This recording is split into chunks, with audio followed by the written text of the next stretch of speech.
Courage Revisited. Back in rule number 2, I was dismissive of the courage culture. This was my term for the growing number of authors and online commentators who promote the idea that the only thing standing between you and a dream job is building the courage to step off the expected path. I argued that it was this courage culture that led Lisa Fewer to quit her corporate job to chase an ill-fated yoga venture. This culture also plays a big role in egging on the less successful members of the lifestyle design community. In light of the second control trap, I need to moderate my previous disdain. Courage is not irrelevant to creating work you love. Lulu and Lewis, as we now understand, required quite a bit of courage to ignore the resistance generated by this trap. The key, it seems, is to know when the time is right to become courageous in your career decisions. Get this timing right, and a fantastic working life awaits you, but get it wrong by tripping the first control trap in a premature bid for autonomy, and disaster lurks. The fault of the courage culture, therefore, is not its underlying message that courage is good, but its severe underestimation of the complexity involved in deploying this boldness in a useful way. Imagine, for example, that you come up with an idea for injecting more control into your career. As I argued earlier, this is an idea worth paying attention to, because control is so powerful in transforming your working life that I call it the dream job elixir. Also imagine, however, that as you toy with this idea, people in your life start offering resistance. What's the right thing to do? The two control traps make this a hard question to answer. It's possible that you don't have enough career capital to back up this bid for more control. That is, you're about to fall into the first control trap. In this case, you should heed the resistance and shelve the idea. At the same time, however, it's possible that you have plenty of career capital, and this resistance is being generated exactly because you're so valuable. That is, you've fallen into the second control trap. In this case, you should ignore the resistance and pursue the idea. This, of course, is the problem with control. Both scenarios feel the same, but the right response is different in each. By this point in my quest, I've encountered enough stories of control going both right and wrong to know that this conundrum is serious, perhaps one of the single most difficult obstacles facing us in our quest for work we love. The cheery slogans of the courage culture are obviously too crude to guide us through this tricky territory. We need a more nuanced heuristic, something that could make clear exactly what brand of control trap you're facing. As you'll learn next, I ended up discovering this solution in the habits of an iconoclastic entrepreneur, someone who has elevated living his life by his own rules to an art form. Chapter 11. Avoiding the Control Traps, in which I explain the law of financial viability, which says you should only pursue a bid for more control if you have evidence that it's something that people are willing to pay you for. Derek Sivers is a control freak. Not long into his 2010 TED Talk on creativity and leadership, Derek Sivers plays a video clip of a crowd at an outdoor concert. A young man without a shirt starts dancing by himself. The audience members seated nearby look on curiously. A leader needs the guts to stand alone and look ridiculous, Derek says. Soon, however, a second young man joins the first and starts dancing. Now comes the first follower with a crucial role. The first follower transforms the lone nut into a leader. As the video continues, a few more dancers join the group. Then several more. Around the 2-minute mark, the dancers have grown into a crowd. And ladies and gentlemen, that's how a movement is made. The TED audience gives Derek a standing ovation. He bows, then does a little dance himself on stage. No one can accuse Derek Sivers of being a conformist. During his career, he has repeatedly played the role of the first dancer. He starts with a risky move designed to maximize his control over what he does and how he does it. By doing so, he's at risk of looking like the lone nut dancing alone. Throughout Derek's career, however, there always ended up being a second dancer who validated his decision, and then eventually a crowd arrived, defining the move as successful. His first risky move occurred in 1992 when he quit a good job at Warner Brothers to pursue music full-time. He played guitar and toured with the Japanese musician and producer Ryuichi Sakamoto, and by all accounts was pretty good at it. His next big move was in 1997 when he started CD Baby, a company that helped independent artists sell their CDs online. In an age before iTunes, this company filled a crucial need for independent musicians, and the company grew. In 2008, he sold it to disc makers for $22 million. At this point in his career, conventional wisdom dictated that Derek should move to a large house outside of San Francisco and become an angel investor. But Derek was never interested in conventional wisdom. Instead, he put all of the proceeds from the sale into a charitable trust to support music education, living off the smallest possible amount of interest allowed by law. He then sold his possessions and began traveling the world in search of an interesting place to live. When I spoke with him, he was in Singapore. "I love that the country has so little gravity. It doesn't try to hold you here. It's instead a base from which you can go explore," he said. When I asked him why he's living overseas, he replied, "I follow a rule with my life that if something is scary, do it. I've lived everywhere in America, and for me, a big scary thing was living outside the country." After taking time off to read, learn Mandarin, and travel the world, Derek has recently turned his sights on a new company, Muckwork. This service allows musicians to outsource boring tasks so they can spend more time on the creative things that matter. He started the company because he thought the idea sounded fun. Here's what interests me about Derek. He loves control. His whole career has been about making big moves, often in the face of resistance, to gain more control over what he does and how he does it. And not only does he love control, but he's fantastically successful at achieving it. This is why I got him on the phone from Singapore. I wanted to find out how he achieved this feat. In more detail, I asked what criteria he uses to decide which projects to pursue and which to abandon. In essence, I wanted his map for navigating the control traps described in the last two chapters. Fortunately for us, he had a simple but surprisingly effective answer to my question. The Law of Financial Viability. When I explained what I was after, Derek got it right away. "You mean the type of mental algorithm that prevents the lawyer who has had this successful career for 20 years from suddenly saying, 'You know, I love massages. I'm going to become a masseuse,'" he asked.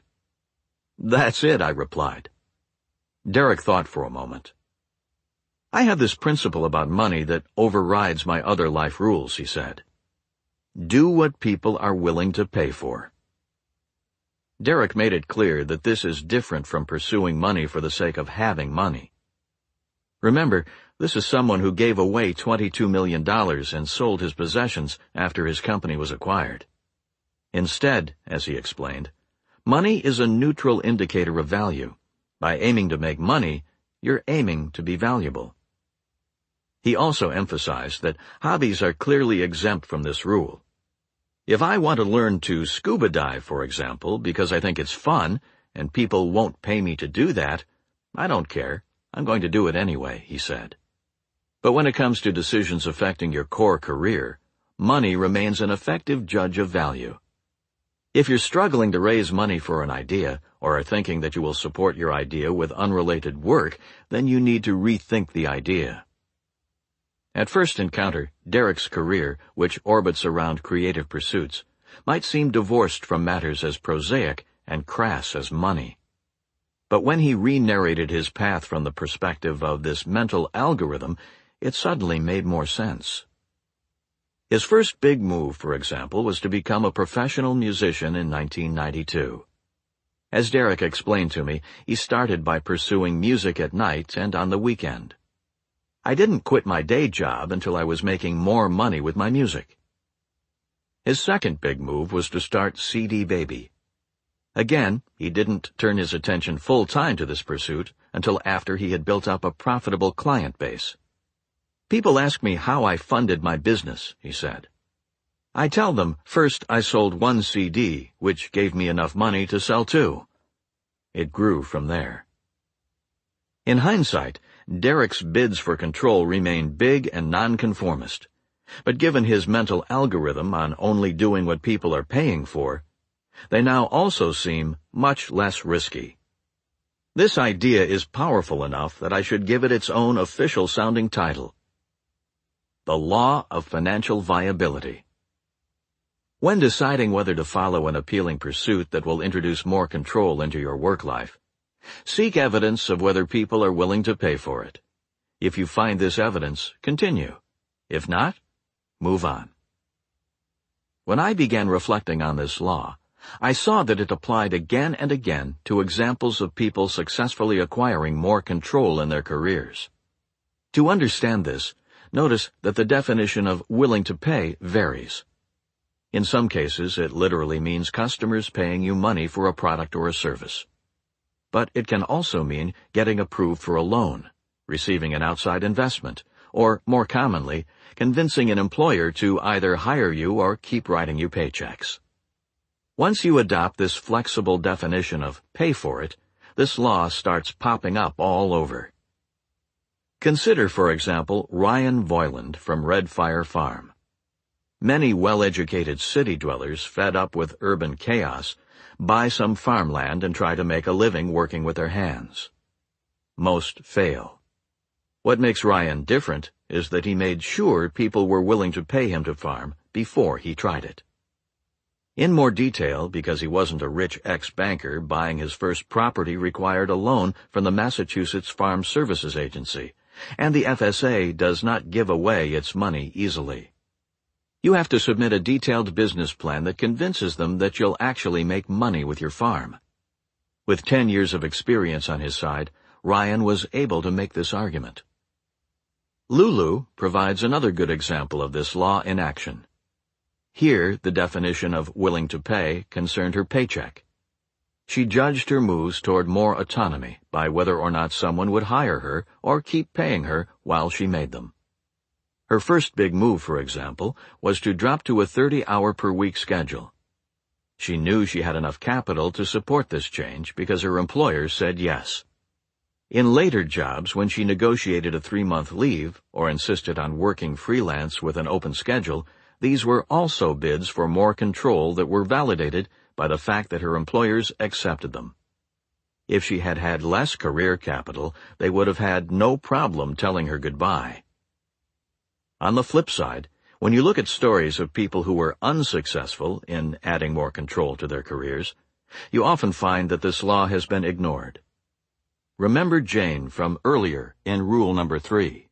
She dropped out of college with the vague idea that some sort of online business would support a lifestyle of adventure. If she had met Derek Sivers, she would have delayed this move until she had real evidence that she could make money online. In this case, the law would have served its purpose well, as a simple experiment would have likely revealed that passive income websites are more myth than reality, and thus prevented her rash abandonment of her education. This doesn't mean that Jane would have had to resign herself to a life of boring work. On the contrary, the law could have provided her structure to keep exploring variations on her adventurous life vision until she could find one to pursue that would actually yield results. Summary of Rule number 3. Rules number 1 and number 2 laid the foundation for my new thinking on how people end up loving what they do. Rule number 1 dismissed the passion hypothesis, which says that you first have to figure out your true calling and then find a job to match. Rule number 2 replaced this idea with career capital theory, which argues that the traits that define great work are rare and valuable, and that if you want these in your working life, you must first build up rare and valuable skills to offer in return. I call these skills career capital. and in rule number 2, I dived into the details of how to acquire it. The obvious next question is how to invest this capital once you have it.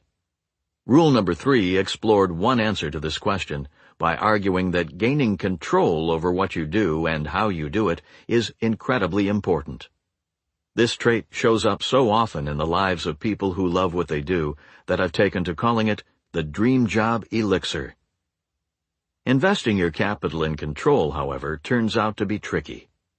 There are 2 traps that commonly snare people in their pursuit of this trait.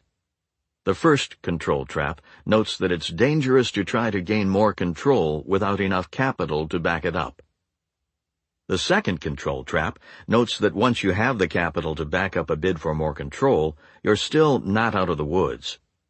This capital makes you valuable enough to your employer that they will likely now fight to keep you on a more traditional path. They realize that gaining more control is good for you, but not for their bottom line. The control traps put you in a difficult situation. Let's say you have an idea for pursuing more control in your career and you're encountering resistance. How can you tell if this resistance is useful? For example, it's helping you avoid the first control trap. Or something to ignore. For example, it's the result of the second control trap. To help navigate this control conundrum, I turned to Derek Sivers. Derek is a successful entrepreneur who has lived a life dedicated to control. I asked him his advice for sifting through potential control-boosting pursuits, and he responded with a simple rule. Do what people are willing to pay for. This isn't about making money. Derek, for example, is more or less indifferent to money, having given away to charity the millions he made from selling his first company. Instead, it's about using money as a neutral indicator of value, a way of determining whether or not you have enough career capital to succeed with a pursuit. I called this the law of financial viability, and concluded that it's a critical tool for navigating your own acquisition of control. This holds whether you are pondering an entrepreneurial venture or a new role within an established company. Unless people are willing to pay you, it's not an idea you're ready to go after. Rule number 4, think small, act big, or the importance of mission.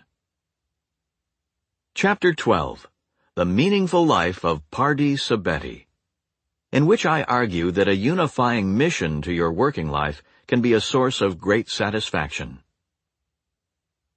The Happy Professor. Harvard's state-of-the-art Northwest Science Building is found at 52 Oxford Street in Cambridge, Massachusetts, a 10-minute walk from the tourists packing the university's famed Central Yard. It's part of a complex of hulking brick and glass laboratories that form the new heart of Harvard's fabled research engine. Inside, the Northwest looks like a Hollywood vision of a science lab. The hallways defining the perimeter of each floor are polished concrete and lit dimly in the style of television crime procedurals. Inside the hallways in the center of the building are the wet labs, with graduate students manipulating pipettes visible through windowed steel doors. On the other side of the hallway are the professors' offices, defined by floor-to-ceiling glass partitions. It was one of these offices in particular that drew me to the Northwest on a sunny June afternoon, the office of Pardee Sabeti, a 35-year-old professor of evolutionary biology who had mastered one of the more elusive but powerful strategies in the quest for work you love. One of the first things you'll notice if you spend time around Pardee is that she enjoys her life. Biology, like any high-stakes academic field, is demanding. Because of this, it has a reputation for turning young professors into curmudgeons who adopt a masochistic brand of workaholism, in which relaxation becomes a sign of failure and the accomplishments of peers become tragedies. This can be a bleak existence. Pardee, for her part, has avoided this fate. Not 5 minutes into my visit, for example, a young grad student, one of 10 people Pardee employs in her eponymous Sabeti lab, pokes his head into the office. "We're heading down to volleyball practice," he says, referencing the lab's team, which evidently takes itself seriously. She promises to join them as soon as our interview ends. Volleyball is not Party's only hobby. In a corner of her office, she keeps an acoustic guitar that serves as more than decoration. Party plays in a band called 1,000 Days, which is well known in Boston music circles. In 2008, PBS featured the band in a Nova special called Researchers Who Rock. Party's energy for these activities is a side effect of her enthusiasm for her work. The bulk of her research focuses on Africa, with studies ongoing in Senegal, Sierra Leone, and most of all, Nigeria. To Party, this work is about more than just the accumulation of publications and grant money. At one point in our conversation, for example, she pulls out her laptop. "You have to see this video of me and my girls," she says, loading up a YouTube clip of Party, guitar in hand, leading a group of 4 African women in a song. The video was shot outdoors in Nigeria.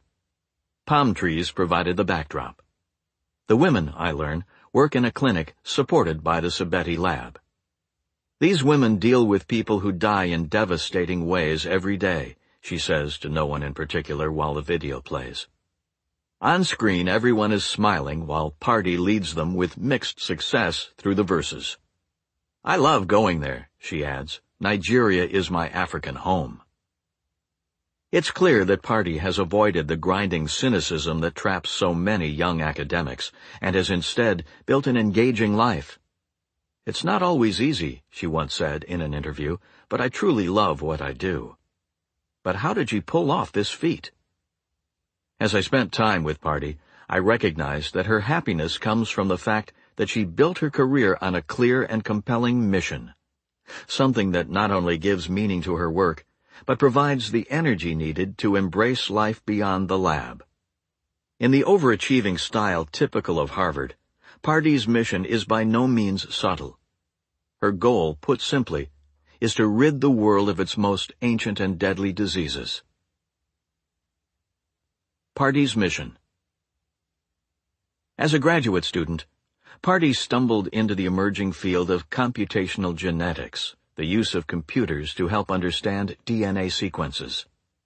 She developed an algorithm that sifts through databases of human genetic information, looking for traces of an elusive target: ongoing human evolution. To the general public, the idea that humans are still evolving can be surprising, but among evolutionary biologists, it's taken for granted. One of the classic examples of recent human evolution is lactose tolerance, the ability to digest milk into adulthood, a trait that didn't start spreading through the human population until we domesticated milk-producing animals. Party's algorithm uses statistical techniques to hunt down patterns of gene migration that match what you would expect from selective pressure. For example, a mutation that popped up recently in human development but has since spread quickly among a population. The algorithm, in other words, searches blindly, turning up candidate genes that look like they're the result of natural selection, but leaving it up to the researcher to figure out why natural selection deemed the gene useful. Party uses the algorithm to search for recently evolved genes that provide disease resistance. Her logic is that if she can find these genes and understand how they work, biomedical researchers might be able to mimic their benefit in a treatment. It makes sense, of course, that disease resistance genes would be among the candidates turned up by Party's algorithm, as they provide a classic example of natural selection in action. If a deadly virus has been killing off humans in a population for a long time, biologists would say that this population is under selective pressure. If a lucky few members of the group then happen to evolve a resistance to the disease, this pressure ensures that the new gene will spread quickly. People with the new gene die less frequently than those without it. This rapid spread of a new gene is exactly the type of signature Party's algorithm has been tuned to detect. Party's first big discovery was a gene that provides resistance to Lassa fever, one of the oldest and most deadly diseases of the African continent, responsible for tens of thousands of deaths each year. People don't just die with this disease, she emphasized. They die extreme deaths. She has since added malaria and the bubonic plague to the list of ancient scourges that she's tackling with her computational strategy. Party's career is driven by a clear mission: to use new technology to fight old diseases. This research is clearly important, an observation emphasized by the fact that she's received 7-figure grants for her work from both the Bill and Melinda Gates Foundation and the NIH. Later in this audiobook, we'll dive into the details of how she found this focus, but what's important to note now is that her mission provides her a sense of purpose and energy, traits that have helped her avoid becoming a cynical academic and instead embrace her work with enthusiasm. Her mission is the foundation on which she builds love for what she does, and therefore it's a career strategy we need to better understand. The power of mission. To have a mission is to have a unifying focus for your career. It's more general than a specific job and can span multiple positions. It provides an answer to the question, what should I do with my life? Missions are powerful because they focus your energy toward a useful goal, and this, in turn, maximizes your impact on your world, a crucial factor in loving what you do.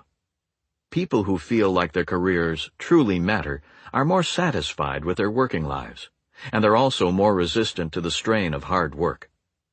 Staying up late to save your corporate litigation client a few extra $1 million can be draining, but staying up late to help cure an ancient disease can leave you more energized than when you started, perhaps even providing the extra enthusiasm needed to start a lab volleyball team or tour with a rock band. I was drawn to Party Subbetti because her career is driven by a mission, and she's reaped happiness in return. After meeting her, I went searching for other people who leveraged this trait to create work they love. This search led me to a young archaeologist whose mission to popularize his field led to his own television series on the Discovery Channel, and to a bored programmer who systematically studied marketing to devise a mission that injected excitement back into his working life. In all 3 cases, I tried to decode exactly how these individuals found and then successfully deployed their missions. In short, I wanted an answer to an important question. How do you make mission a reality in your working life? The answers I found are complicated. To better understand this complexity, let's put the topic back into the broader context of the book. In the preceding rules, I have argued that follow your passion is bad advice, as most people aren't born with pre-existing passions waiting to be discovered. If your goal is to love what you do, you must first build up career capital by mastering rare and valuable skills, and then cash in this capital for the traits that define great work. As I'll explain, mission is one of these desirable traits, and like any such desirable trait, it too requires that you first build career capital. A mission launched without this expertise is likely doomed to sputter and die. But capital alone is not enough to make a mission a reality. Plenty of people are good at what they do, but haven't reoriented their career in a compelling direction. Accordingly, I will go on to explore a pair of advanced tactics that also play an important role in making the leap from a good idea for a mission to actually making that mission a reality. In the chapters ahead, you'll learn the value of systematically experimenting with different proto-missions to seek out a direction worth pursuing. You'll also learn the necessity of deploying a marketing mindset in the search for your focus.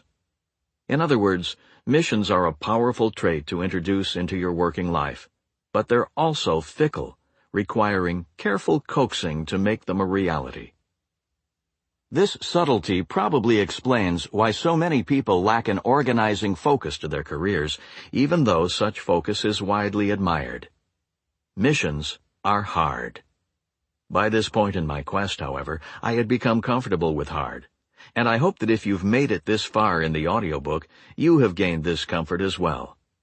Hardness scares off the daydreamers and the timid, leaving more opportunity for those like us who are willing to take the time to carefully work out the best path forward and then confidently take action. Chapter 13. Missions Require Capital, in which I argue that a mission chosen before you have relevant career capital is not likely to be sustainable. Mission Failure. When Sarah wrote me, she was stuck. She had recently quit her job as a newspaper editor to attend graduate school to study cognitive science. Sarah had considered grad school right out of college, but at the time, she worried that she didn't have the right skills. With age, however, came more confidence, and after she signed up for and then aced an artificial intelligence course that would have scared a younger version of myself, Sarah decided to take the plunge and become a full-time doctoral candidate. Then the trouble started. Not long into her new student career, Sarah became paralyzed by her work's lack of an organizing mission. "I feel I have too many interests," she told me. "I can't decide if I want to do theoretical work or something more applied, or which would be more useful. Even more threatening, I believe all the other researchers to be geniuses. What would you do if you were in my shoes?" Sarah's story reminded me of Jane, whom I introduced in rule number 3. As you might recall, Jane dropped out of college to start a nonprofit to develop my vision of health, human potential, and a life well lived. This mission, unfortunately, ran into a harsh financial reality when Jane failed to raise money to support her vague vision. When I met her, she was soliciting advice about finding a normal job, a task that was proving difficult because she lacked a degree. Both Sarah and Jane recognized the power of mission, but struggled to deploy the trait in their own working lives. Sarah desperately wanted a Party Sabeti style of life-transforming research focus, yet her failure to immediately identify such a focus led her to rethink graduate school. Jane, on the other hand, slapped together something vague. A nonprofit that would develop my vision of a life well lived, and then hoped the details would work themselves out once she got started. Jane fared no better than Sarah. The details, it turned out, did not work themselves out, leaving Jane penniless and still without a college degree. I tell these stories because they emphasize an important point. Missions are tricky. As Sarah and Jane learned, just because you really want to organize your work around a mission doesn't mean that you can easily make it happen. After my visit to Harvard, I realized that if I was going to deploy this trait in my own career, I needed to better understand this trickiness. That is, I needed to figure out what Party did differently than Jane and Sarah. The answer I eventually found came from an unexpected place, the attempts to explain a puzzling phenomenon. The baffling popularity of randomized linear network coding. As I write this chapter, I'm attending a computer science conference in San Jose, California. Earlier today, something interesting happened. I attended a session in which 4 different professors from 4 different universities presented their latest research. Surprisingly, all 4 presentations tackled the same narrow problem: information dissemination in networks, using the same narrow technique, randomized linear network coding. It was as if my research community woke up one morning and collectively and spontaneously decided to tackle the same esoteric problem. This example of joint discovery surprised me, but it would not have surprised the science writer Stephen Johnson. In his engaging 2010 book, Where Good Ideas Come From, Johnson explains that such multiples are frequent in the history of science. Consider the discovery of sunspots in 1611. As Johnson notes, 4 scientists from 4 different countries all identified the phenomenon during that same year. The first electrical battery? Invented twice in the mid-18th century. Oxygen? Isolated independently in 1772 and 1774. In one study cited by Johnson, researchers from Columbia University found just shy of 150 different examples of prominent scientific breakthroughs made by multiple researchers at near the same time. These examples of simultaneous discovery, though interesting, might seem tangential to our interest in career mission. I ask, however, that you stick with me, as the explanation for this phenomenon is the first link in a chain of logic that helped me decode what Party did differently than Sarah and Jane. Big ideas, Johnson explained, are almost always discovered in the adjacent possible, a term borrowed from the complex system biologist Stuart Kauffman, who used it to describe the spontaneous formation of complex chemical structures from simpler structures. Given a soup of chemical components, sloshing and mixing together, noted Kauffman, lots of new chemicals will form. Not every new chemical, however, is equally likely. The new chemicals you'll find are those that can be made by combining the structures already in the soup. That is, the new chemicals are in the space of the adjacent possible defined by the current structures. When Johnson adopted the term, he shifted it from complex chemicals to cultural and scientific innovations. We take the ideas we've inherited or that we've stumbled across, and we jigger them together into some new shape, he explained. The next big ideas in any field are found right beyond the current cutting edge, in the adjacent space that contains the possible new combinations of existing ideas. The reason important discoveries often happen multiple times, therefore, is that they only become possible once they enter the adjacent possible, at which point anyone surveying this space, that is, those who are the current cutting edge, will notice the same innovations waiting to happen. The isolation of oxygen as a component of air, to name one of Johnson's examples of a multiple discovery, wasn't possible until two things happened. First, scientists began to think about air as a substance containing elements, not just a void. And second, sensitive scales, a key tool in the needed experiments, became available. Once these two developments occurred, the isolation of oxygen became a big fat target in the newly defined adjacent possible, visible to anyone who happened to be looking in that direction. Two scientists, Carl Wilhelm Scheele and Joseph Priestley, were looking in this direction, and therefore both went on to conduct the necessary experiments independently, but at nearly the same time. The adjacent possible also explains my earlier example of four researchers tackling the same obscure problem with the same obscure technique at the conference I attended.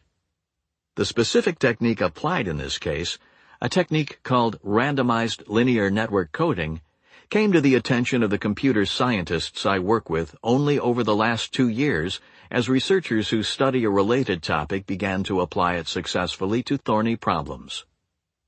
The scientists who ended up presenting papers on this technique at my conference had all noticed its potential around the same time. Put in Johnson's terms, this technique redefined the cutting edge in my corner of the academic world, and therefore it also redefined the adjacent possible, and in this new configuration, the information dissemination problem, like the discovery of oxygen many centuries earlier, suddenly loomed as a big target waiting to be tackled. We like to think of innovation as striking us in a stunning eureka moment, where you all at once change the way people see the world, leaping far ahead of our current understanding. I'm arguing that in reality, innovation is more systematic. We grind away to expand the cutting edge, opening up new problems in the adjacent possible to tackle and therefore expand the cutting edge some more, opening up more new problems, and so on. The truth, Johnson explains, is that technological and scientific advances rarely break out of the adjacent possible. As I mentioned, understanding the adjacent possible and its role in innovation is the first link in a chain of argument that explains how to identify a good career mission. In the next section, I'll forge the second link, which connects the world of scientific breakthroughs to the world of work. The capital-driven mission. Scientific breakthroughs, as we just learned, require that you first get to the cutting edge of your field. Only then can you see the adjacent possible beyond, the space where innovative ideas are almost always discovered. Here's the leap I made as I pondered Party Sabeti around the same time I was pondering Johnson's theory of innovation. A good career mission is similar to a scientific breakthrough. It's an innovation waiting to be discovered in the adjacent possible of your field. If you want to identify a mission for your working life, therefore, you must first get to the cutting edge, the only place where these missions become visible. This insight explains Sarah's struggles. She was trying to find a mission before she got to the cutting edge. She was still in her first 2 years as a graduate student when she began to panic about her lack of focus. From her vantage point as a new graduate student, she was much too far from the cutting edge to have any hope of surveying the adjacent possible, and if she can't see the adjacent possible, she's not likely to identify a compelling new direction for her work. According to Johnson's theory, Sarah would have been better served by first mastering a promising niche, a task that may take years, and only then turning her attention to seeking a mission.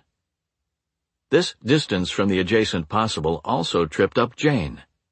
She wanted to start a transformative nonprofit that changed the way people live their lives. A successful nonprofit, however, needs a specific philosophy with strong evidence for its effectiveness. Jane didn't have such a philosophy. To find one, she would have needed a nice view of the adjacent possible in her corner of the nonprofit sector, and this would have required that she first get to the cutting edge of efforts to better people's lives, a process that, as with Sarah, requires patience and perhaps years of work. Jane was trying to identify a mission before she got to the cutting edge, and she predictably didn't come up with anything that could turn people's heads.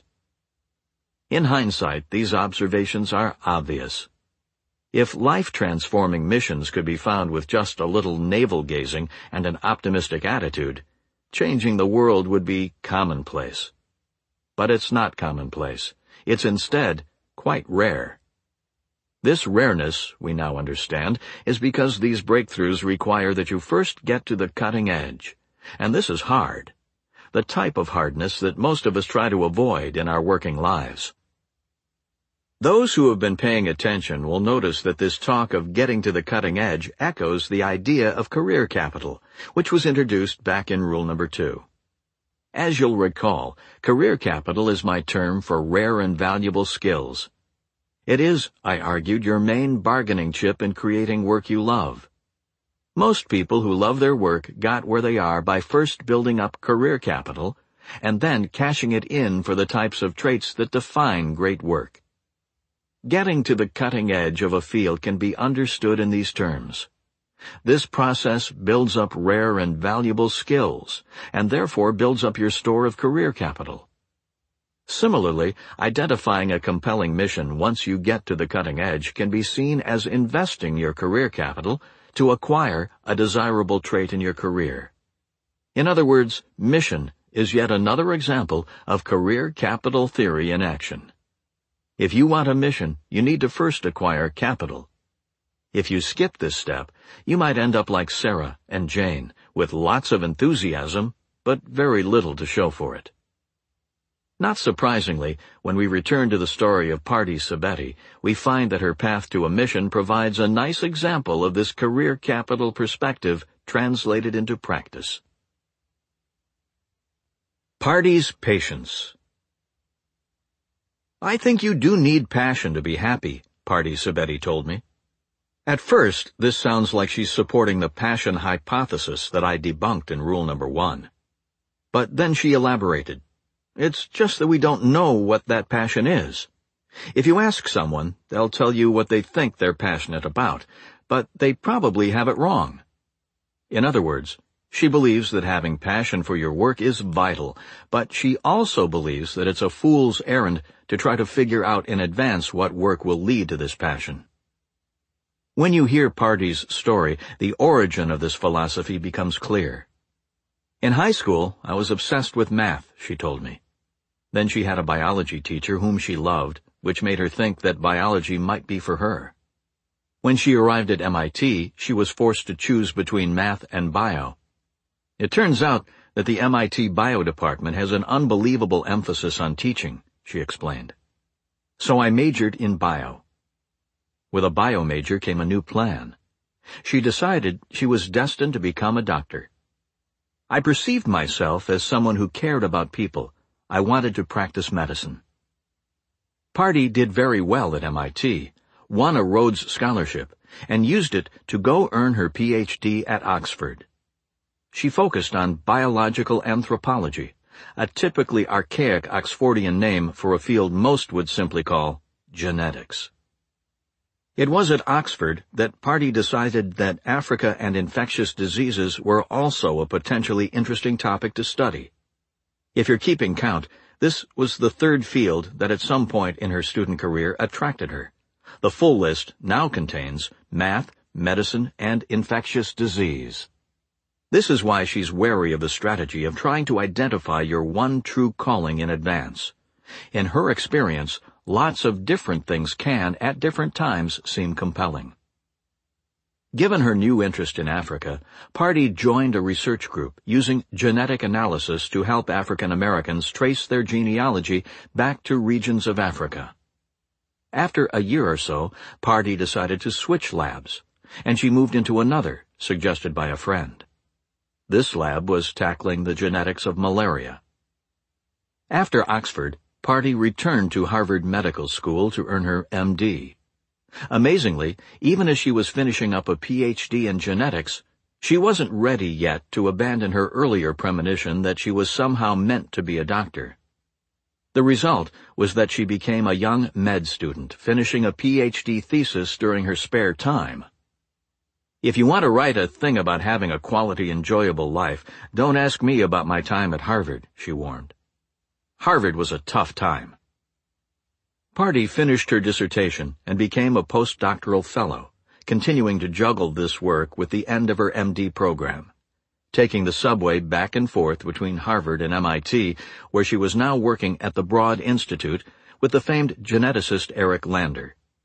It was during this period that her ideas about using statistical analysis to find evidence of recent human evolution began to yield results, culminating in the 2002 publication of a major paper in Nature with the innocuous title, Detecting Recent Positive Selection in the Human Genome from Haplotype Structure. According to Google Scholar, the work has been cited over 720 times since its publication. People started treating me differently after that paper, Pardee says. That's when the faculty offers started coming in. Though she finished her MD somewhere in this period, it was not until this point that her mission finally became clear. Becoming a clinical doctor didn't make sense. She was going to build a research career focused on her use of computational genetics to combat ancient diseases. Pardee took a professorship at Harvard, finally ready to commit to a single focus in her working life. What struck me about Pardee's story is how remarkably late it was in her training before she identified the mission that now defines her career.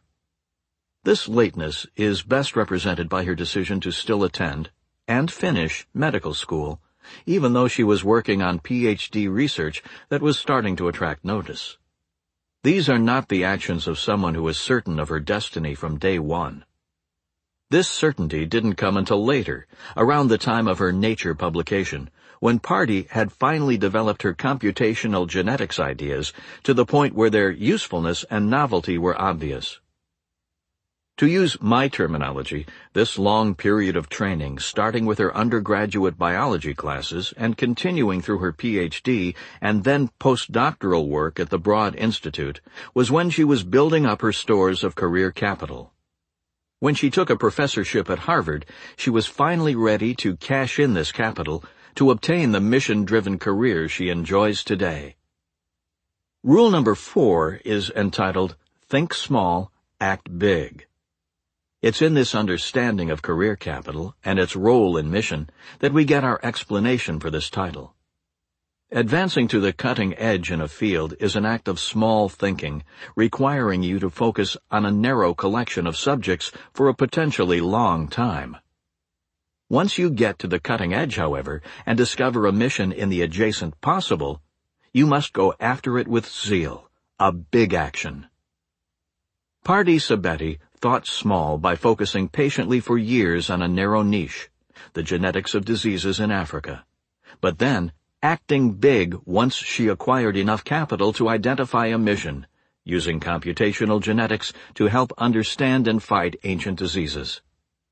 Sarah and Jane, by contrast, reverse this order. They started by thinking big, looking for a world-changing mission, but without capital they could only match this big thinking with small, ineffectual acts. The art of mission, we can conclude, asks us to suppress the most grandiose of our work instincts, and instead adopt the patience, the style of patience observed with Pardee Subedi, required to get this ordering correct. Chapter 14. Missions Require Little Bets, in which I argue that great missions are transformed into great successes as the result of using small and achievable projects, little bets, to explore the concrete possibilities surrounding a compelling idea. Leaping the gap between idea and practice. My time with Pardee Subedi convinced me that career capital is necessary to identify a good mission. But even as this understanding solidified, a nagging thought kept spoiling my intellectual satisfaction. Why don't I have a personal mission-driven career? When I met Pardee, I had a Ph.D. in computer science from MIT and close to 24 peer-reviewed publications to my name. I'd given talks on my work all over the world, from Rio to Bologna to Zurich. In other words, I had accumulated career capital, and this capital allowed me to identify many potential missions relevant to my skills. I even had a written record of these brainstorms, as I always keep an idea notebook with me. On March 13, 2011, for example, I recorded the possibility of focusing my career on a new style of distributed algorithm theory that was just emerging, the study of algorithms in communication graphs with unrestrained topology changes. I could, I noted, immerse myself in its development much in the same way the early proponents of chaos theory did in their field back in the early 1980s. But this brings me back to my nagging question. I had notebooks filled with potential missions, yet I had resisted devoting myself to any one in particular. And I'm not alone in this reluctance to act. Many people have lots of career capital and can therefore identify a variety of different potential missions for their work. But few actually build their career around such missions. It seems, therefore, that there's more to this career tactic than simply getting to the cutting edge. Once you have the capital required to identify a mission, you must still figure out how to put the mission into practice. If you don't have a trusted strategy for making this leap from idea to execution, then, like me and so many others, you'll probably avoid the leap altogether. This chapter is the first of two that investigate people who have successfully made this leap. My goal for these investigations is to find specific strategies that take you from big idea to big results, the type of strategies that can transform the missions in my notebooks from being merely ideas to becoming the foundation of an attention-catching career. We'll start with the story of a brash young archaeologist from a small town in southeast Texas, someone who discovered a systematic strategy for deploying a bold mission in a field famous for its conformity. American Treasures. I first encountered Kirk French while watching the Discovery Channel. During a commercial break, I saw an ad for the network's newest show. It was called American Treasures. The spot showed a pair of young archaeologists, dressed in jeans and battered work shirts, driving around the American backcountry in an old Ford F-150, helping people determine the historical significance of their family heirlooms. The hosts, who were revealed to be archaeologists, Kirk French and Jason DeLeon, seemed loud and energetic and enjoying the hell out of what they were doing. It was like Antiques Roadshow, but with considerably more drinking and cursing. I set my DVR to record the premiere. Early in this first episode, Kirk and Jason find themselves in the East Texas flatlands, at a run-down dirt road homestead. They are there to investigate the authenticity of a suit of clothes that supposedly belonged to Clyde Barrow of Bonnie and Clyde fame. It takes the archaeologists all of 30 seconds to disprove this claim. Not a lot of suits from that period feature a Made in China tag. But this doesn't dampen their enthusiasm. "You're from a moonshine family," notes French. "Yep," drawls Leslie, the suit's owner. "Let's try some moonshine." Soon a glass pitcher is produced. As Leslie pours the hooch into mason jars, he offers a warning. "Don't ask about the proof. You wouldn't drink it if you knew." As Kirk and Jason sit on a pair of logs, drinking the moonshine and swapping stories, surrounded by East Texas nothingness, they seem to be having a great time. I was hooked. To understand the appeal of American Treasures, you must understand its competition. At the time, cable TV was overrun with cash-for-junk-style shows, such as the History Channel's Pawn Stars, which follows the staff of a Las Vegas pawn shop as they try to bargain cash-strapped people out of valuable possessions, and the Discovery Channel's Auction Kings, which follows the adventures of an Atlanta-based auction house whose website deploys significantly more exclamation points than, say, Sotheby's might approve of. These shows, of course, are not to be confused with Discovery's American Pickers, which also follows a team that buys people's possessions, but now features the key twist that the bargain hunters travel in a van instead of working out of a storefront. And none of these should be confused with either Discovery's Auction Hunters or the History Channel's Storage Wars, both of which take a hard-hitting look at buying abandoned storage units at auction. A topic too nuanced, it seems, to be fully plumbed by only a single series. These programs never interested me, but something about American Treasures caught my attention.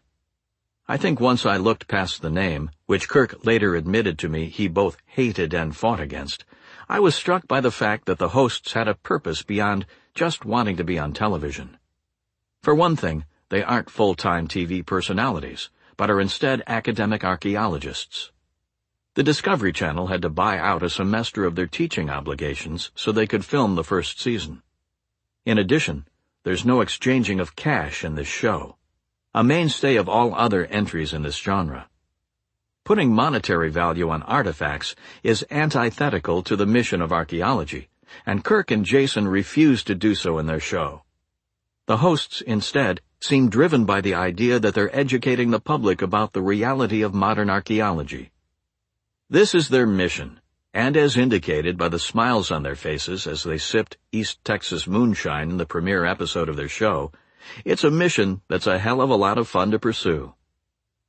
Not long after meeting Party Sabetti, around the time I started questioning why I didn't have a mission-driven career, Kirk and Jason popped back to mind.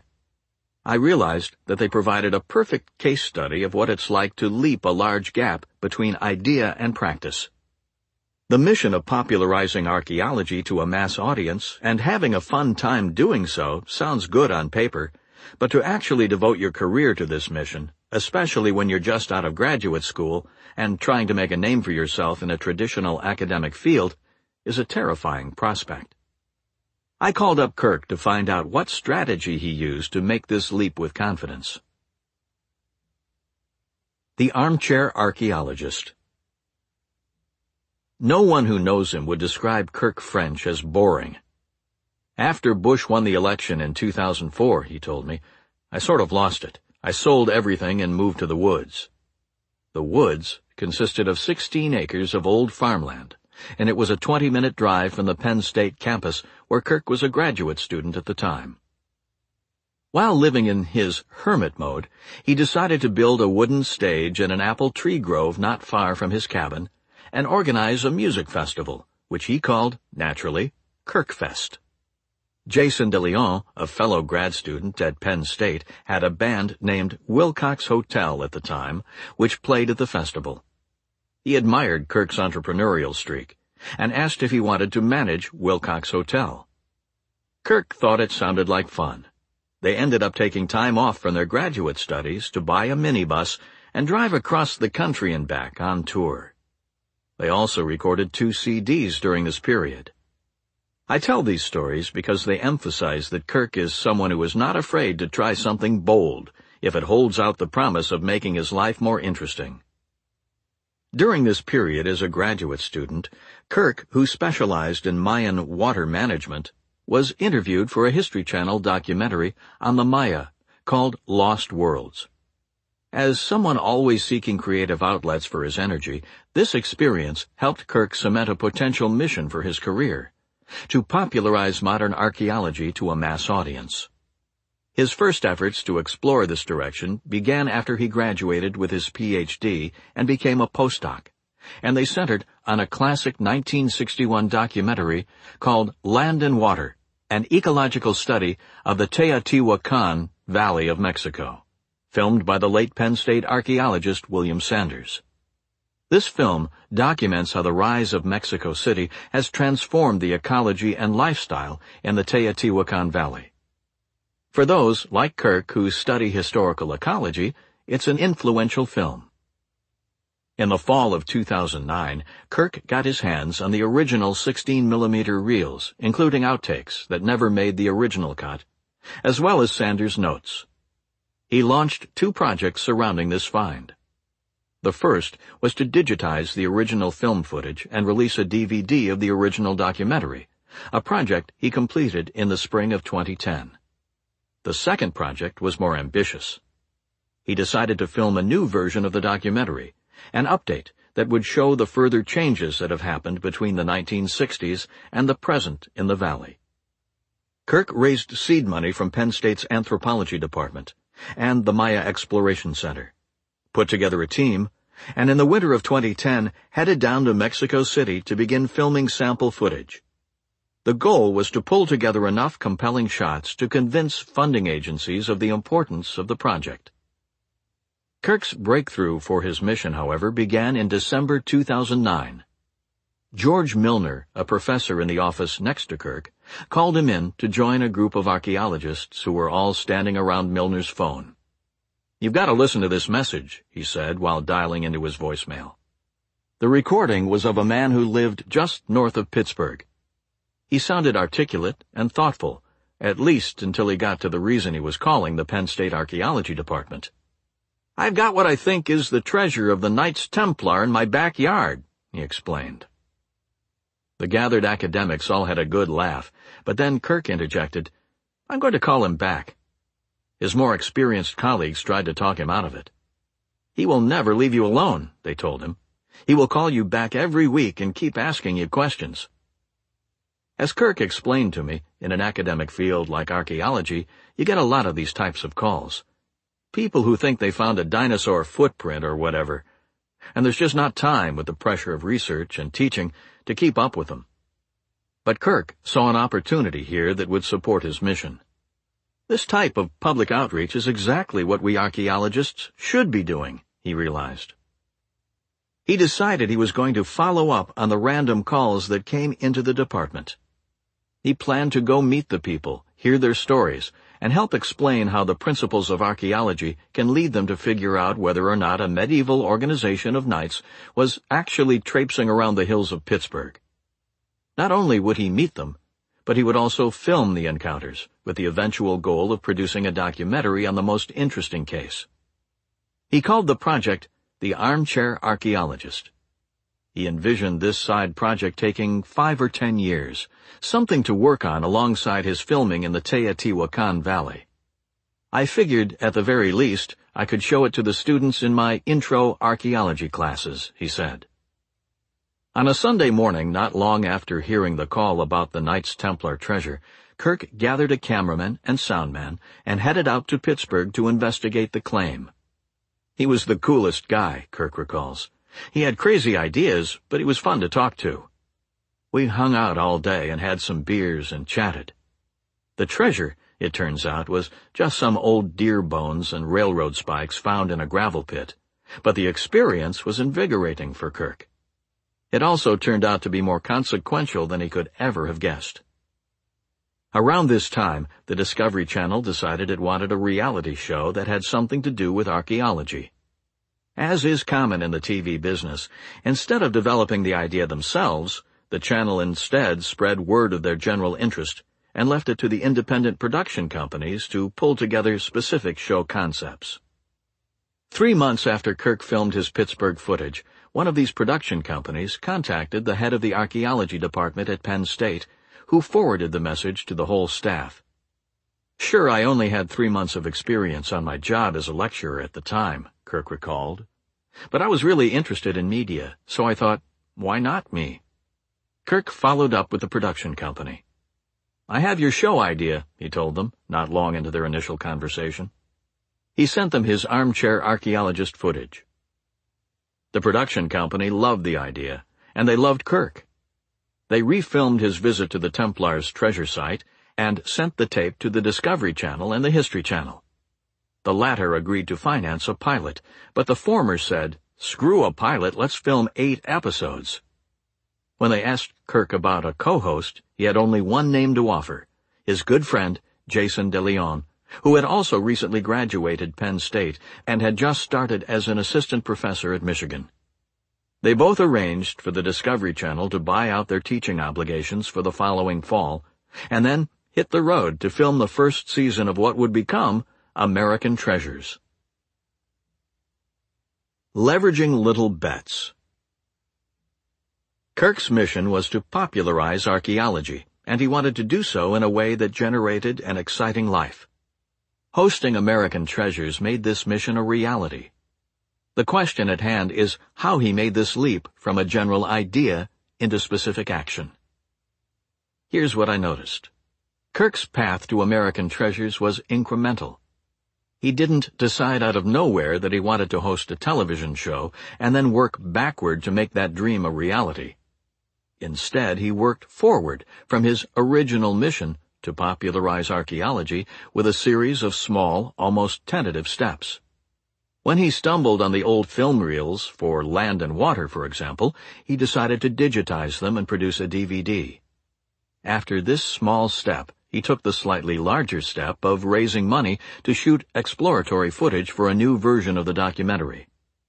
When George Milner played him that fateful answering machine tape, Kirk took another modest step by launching the Armchair Archaeologist Project, with no real vision of how it would prove useful, other than perhaps as fodder for his intro archaeology courses. This final little step, however, turned out to be a winner, leading directly to his own television show. As I was struggling to make sense of Kirk's story, I stumbled across a new business book that had been making waves. It was titled Little Bets, and it was written by a former venture capitalist named Peter Sims. When Sims studied a variety of successful innovators, from Steve Jobs to Chris Rock to Frank Gehry, as well as innovative companies such as Amazon and Pixar, he found a strategy common to all. Rather than believing they have to start with a big idea or plan out a whole project in advance, he writes, they make a methodical series of little bets about what might be a good direction, learning critical information from lots of little failures, and from small but significant wins. This rapid and frequent feedback, Sims argues, allows them to find unexpected avenues and arrive at extraordinary outcomes. To illustrate this idea, Sims details the example of Chris Rock preparing a comedy set for one of his acclaimed HBO specials. Rock, it turns out, will make somewhere between 40 to 50 unannounced visits to a small New Jersey area comedy club to help him figure out which material works and which doesn't. As Sim notes, he shows up on stage with a yellow legal pad, working through different jokes, taking notes on the crowd's reaction. Most of the material falls flat. It's not uncommon for Rock to look up and say, "This needs to be fleshed out more," while the crowd laughs at the awkwardness of Rock's flops. But these little failures, combined with the little victories of the jokes that connect, provide the key information required for Rock to put together an extraordinary set. This style of little bets, I realized, is what Kirk deployed to feel out his mission of popularizing archaeology. He tried releasing a DVD, filming a documentary, and putting together a film series for his students. The latter ended up the most promising, but Kirk couldn't have known this in advance. The important thing about little bets is that they're bite-sized. You try one, it takes a few months at most. It either succeeds or fails, but either way you get important feedback to guide your next steps. This approach stands in contrast to the idea of choosing a bold plan and making one big bet on its success. If Kirk had done this, for example, deciding in advance to dedicate years to popularizing the land and water documentary, he would not have had nearly as much success with his mission. When I looked back to Pardee Sabeti's story, I noticed the little bet strategy at play here as well. As you'll recall, she decided early in her graduate student career to pursue the general mission of tackling infectious disease in Africa. But at this stage, she didn't know how to make this mission successful, so she launched small experiments. She started in a research lab working on the genetic heritage of African Americans. This didn't seem quite right, so she moved to a group that worked on malaria. But again, she didn't see a clear path to making her mission a success. Returning to Harvard, she began work as a postdoctoral fellow at the Broad Institute. It was here that she began to gain traction for her computational approach to seeking out markers of natural selection in the human genome. It was this last bet out of a long string of such bets that proved to be a big winner, at which point she dedicated her career to its pursuit. It was tentativeness, not boldness, that transformed Pardee's general mission into a specific success. A brief mission intermission. Let's take a moment to pull together what we've learned so far about mission. In the last chapter, I used Pardee Sabeti's story to emphasize that you need career capital before you can identify a realistic mission for your career. Just because you have a good idea for a mission, however, doesn't mean that you'll succeed in its pursuit.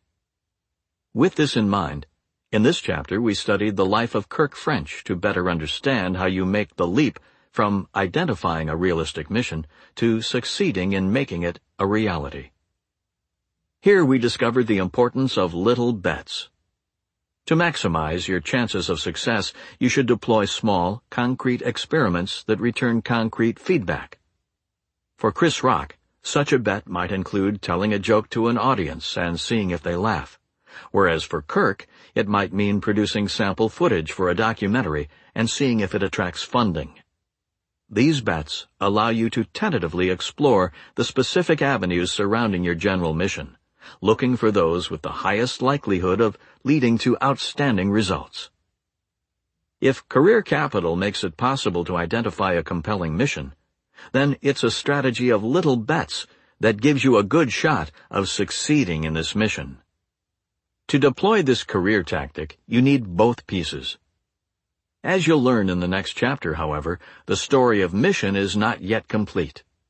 As I continued my study of this topic, I discovered a third and final strategy for helping to integrate this trait into your quest for work you love. Chapter 15. Missions Require Marketing, in which I argue that great missions are transformed into great successes as the result of finding projects that satisfy the law of remarkability, which requires that an idea inspires people to remark about it, and is launched in a venue where such remarking is made easy. The Remarkable Life of Giles Boquet. Giles Boquet loves what he does for a living. In fact, my first encounter with Giles was an email he sent me with the subject line, "My Remarkable Life." Giles, however, didn't always love his career. There were points when he was broke and unemployed, and other points when he suffered through jobs that bored him into a stupor. The turning point came in 2008, when Giles became a rock star in the community of computer programmers who specialize in a language called Ruby. "It seems as if every Ruby programmer on the planet knows my name," he told me, reflecting on his newfound celebrity. "I literally met people from Argentina and Norway who not only knew who I was, but were absolutely shocked that I didn't expect them to know who I was." I'll dive into the details of how Giles became a star soon, but what I want to emphasize now is that this fame allowed him to take control of his career and to transform it into something he loves. I had a lot of interest from companies in San Francisco and Silicon Valley, he told me, reflecting on the period that began in 2008. He decided to take a job with ENTP, one of the country's top Ruby programming firms. They doubled his salary and put him to work on interesting projects. In 2009, Giles was bit by an entrepreneurial bug. He left ENTP and built up a blog and a collection of mini web applications that soon brought in enough money to support him. I had an audience who wanted to know what I thought about a whole ton of different things, he told me. In many cases, they were happy to pay money just to ask me questions. Eventually, he decided that he had had his fill with the solo lifestyle. Working from home is kind of lame when you don't have roommates, a girlfriend, or even a dog. So he pursued a long-standing interest in filmmaking by going to work for Hit Record, a company started by actor Joseph Gordon-Levitt that provides a web-based platform for collaborative media projects. It's not that the money was great. The Hollywood understanding of what programmers get paid is wildly inaccurate, but just that it sounded like a lot of fun. One of Giles' most important criteria for his working life. It was a pretty great experience, he told me. I got to hang out with one of the stars of Inception and the next Batman, drinking beers at his house, that kind of thing. Not long after I met Giles, after he had successfully scratched his Hollywood itch, he once again moved on. A publisher had asked him to write a book, and he had agreed. And why not? It seemed like an interesting thing to do. The speed with which Giles bounces from opportunity to opportunity might seem disorienting, but this lifestyle is a perfect match for his hyperkinetic personality. One of Giles' favorite presentation techniques, for example, is to begin talking faster and faster, accompanying his speech with a rapid series of slides, each featuring a single keyword that flashes on the screen at the exact moment that he utters the term, the oratorical equivalent of a caffeine rush. In other words, he used his capital to build a career custom fit to his personality, which is why he now loves his working life. The reason I'm telling Giles' story here in rule number 4 is that at the core of his rise to fame was his mission. In more detail, Giles committed himself to the mission of bringing together the worlds of art and Ruby programming. He made good on this commitment when he released Archaeopteryx, an open-source artificial intelligence program that writes and plays its own dance music. Watching Archaeopteryx in action can be eerie. An innocuous command, typed into the Mac command line, starts an aggressive and complicated techno breakbeat. A single value is changed in the Bayesian probability matrices underlying the AI engine, and all of a sudden, the beat transforms into something entirely different. It's as if musical creativity itself has been reduced to a series of equations and some lines of terse code. This feat made Giles a star. But the question that interests me most about Giles is how he made the leap from a general mission to bring together art and Ruby programming to a specific fame-inducing project, Archaeopteryx. In the last chapter, I highlighted the importance of using little bets to feel out a good way forward from general mission to specific project. Giles, however, adds another layer of nuance to this goal. He approached the task of finding good projects for his mission with the mindset of a marketer, systematically studying books on the subject to help identify why some ideas catch on while others fall flat. His marketing-centric approach is useful for anyone looking to wield mission as part of their quest for work they love. Purple Cows and Open-Source Rock Stars. Giles' career story starts when he left Santa Fe College after his first year. He tried writing screenplays, but they weren't good. And he tried writing music, which I was better at, but which didn't pay. He also temped. Artistic in nature, Giles was drawn to the graphic designers in the companies where he worked, and they introduced him to quirky new markup language that was poised to change the world of design, a language called HTML. Giles built his first web page in 1994, and in 1996 he moved to San Francisco, bringing with him books on Java and Perl, programming languages that provided the foundation of the early web.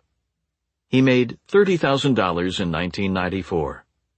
In 1996, this jumped to $100,000. The dot-com boom was picking up speed, and Giles was in the right place with the right skills at the right time. At first, things went well for Giles in San Francisco. He enjoyed designing websites, and in his free time he became involved in the local DJ scene. But careers have their own sort of momentum, and he soon found himself programming for an investment bank. "I was bored out of my mind," he recalls, "so I decided to do something bold. I was going to apply to a really interesting startup." The day after he submitted his application, the startup went under. The first dot-com crash had begun. "Pretty soon I was the only one of my friends who had a job at all," he recalled. "I talked to a recruiter about finding something I liked better, and he said I should be thrilled to have a job." Giles being Giles, however, he ignored the recruiter, quit his job, and moved back to Santa Fe. He lived in a rented camper on his parents' land, helping them build a solar-powered house while taking courses at the local community college. He studied painting, voice, piano, and perhaps most importantly, studio engineering, the class that introduced him to aleatoric music, composition using algorithms. It's here, among the desert landscapes and arts courses, that Giles made a key decision. A career untamed, he realized, can bring you into dangerous territory, such as being bored while writing computer code for an investment bank. He needed a mission to actively guide his career, or he would end up trapped again and again. He decided that a good mission for him would somehow combine the artistic and technical sides of his life. But he didn't know how to make this general idea into a money-making reality, so he went searching for answers. He found what he was looking for in an unlikely pair of books. "You're either remarkable or invisible," says Seth Godin in his 2002 bestseller, Purple Cow. As he elaborated in a Fast Company manifesto he published on the subject, "The world is full of boring stuff, brown cows, which is why so few people pay attention. A purple cow, now that would stand out." Remarkable marketing is the art of building things worth noticing. When Giles read Godin's book, he had an epiphany. For his mission to build a sustainable career, it had to produce purple cows, the type of remarkable projects that compel people to spread the word. But this left him with a second question. In the world of computer programming, where does one launch remarkable projects? He found his second answer in a 2005 career guide with a quirky title, My Job Went to India, 52 Ways to Save Your Job. The book was written by Chad Fowler, a well-known Ruby programmer who also dabbles in career advice for software developers. Featured among Fowler's 52 strategies is the idea that the job seeker should leverage the open-source software movement. This movement brings together computer programmers who volunteer their time to build software that's freely available and modifiable. Fowler argued that this community is well respected and highly visible. If you want to make a name for yourself in software development, the type of name that can help you secure employment, focus your attention on making quality contributions to open-source projects. This is where the people who matter look for talent. At this point, I basically just put two and two together, Giles told me. The synthesis of Purple Cow and My Job Went to India is that the best way to market yourself as a programmer is to create remarkable open-source software. So I did. Following Godin's advice, Giles came up with the idea for Archaeopteryx, his AI-driven music creator. "I don't think there was anybody else with my combined background," he said. "Plenty of Ruby programmers love dance music, but I don't think any of them has sacrificed the same ridiculous number of hours to tweaking breakbeats and synth patches over and over again, releasing white-label records that never made a dime, and studying music theory." In other words, Giles' ability to produce a Ruby program that produced real music was unique. If he could pull it off, it would be a purple cow. Drawing from Fowler's advice, Giles then decided that the open-source community was the perfect place to introduce this purple cow to the world. In addition to releasing the Archaeopteryx code as open source, he took to the road to spread the word. I basically took Chad Fowler's advice way too far and went to speak at almost every user group and conference that I could, at least 15 in 2008, Giles recalled. This hybrid Godin-Fowler strategy worked. I got offers from all over the place, Giles recalled. I got to work with stars in my industry. I got approached to write a book on Archaeopteryx. I could charge a lot more money than I used to. It was, in other words, a strategy that made his mission into a success. The Law of Remarkability. Reflecting on Giles' story, I kept coming back to the same adjective: remarkable. What Giles discovered, I decided, is that a good mission-driven project must be remarkable in two different ways. First, it should be remarkable in the literal sense of compelling people to remark about it. To understand this trait, let's first look at something that lacks it. Before releasing Archaeopteryx, Giles had worked on another open-source project. He collected popular command line tools for Ruby and combined them into one package with consistent documentation. If you asked a Ruby programmer about this project, he would tell you that this is solid, quality, useful work. But it's not the type of achievement that would compel this same Ruby programmer to write his friends and tell them, "You have to see this." In the words of Seth Godin, this early project was a brown cow. By contrast, teaching your computer to write its own complex music is a purple cow. It inspires people to take notice and spread the word. What's nice about this first notion of remarkability is that it can be applied to any field. Take book writing. If I published a book of solid advice for helping recent graduates transition to the job market, you might find this a useful contribution, but probably wouldn't find yourself whipping out your iPhone and tweeting its praises. On the other hand, if I publish a book that says, "Follow your passion" is bad advice, hopefully, this would compel you to spread the word. That is, the book you're listening to was conceived from the very early stages with the hope of being seen as remarkable. There's also, however, a second type of remarkability at play. Giles didn't just find a project that compels remarks, but he also spread the word about the project in a venue that supports these remarks. In his case, this venue was the open-source software community. As he learned from Chad Fowler, there's an established infrastructure in this community for noticing and spreading the word about interesting projects. Without this conduciveness to chatter, a purple cow, though striking, may never be seen.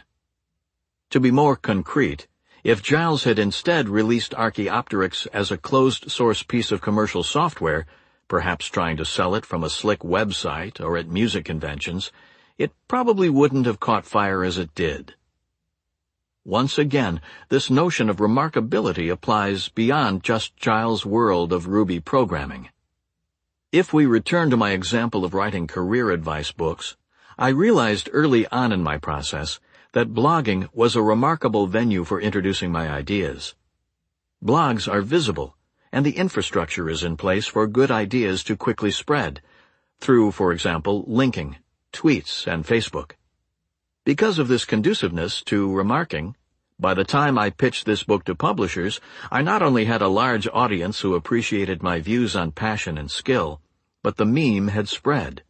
Newspapers and major websites around the world had begun to quote my thoughts on the topic, while the articles had been cited online and tweeted thousands of times. If I had instead decided to confine my ideas to paid speaking gigs, for example, my mission to change the way we think about careers would have likely stagnated. The venue would not have been sufficiently remarkable. To help organize our thinking, I'll summarize these ideas in a succinct law. The Law of Remarkability. For a mission-driven project to succeed, it should be remarkable in two different ways. First, it must compel people who encounter it to remark about it to others. Second, It must be launched in a venue that supports such remarking. Once I had articulated this law, I began to notice it at play in the examples I had previously found of mission leading to a compelling career. To help cement this marketing-centric approach to mission, it's worth taking a moment to return to these examples and highlight the law in action. The law in action. Pardee Sebeti's general mission was to use genetics to help fight infectious disease in Africa. This is a fine mission, but by itself it does not guarantee the type of fulfilling life Pardee leads.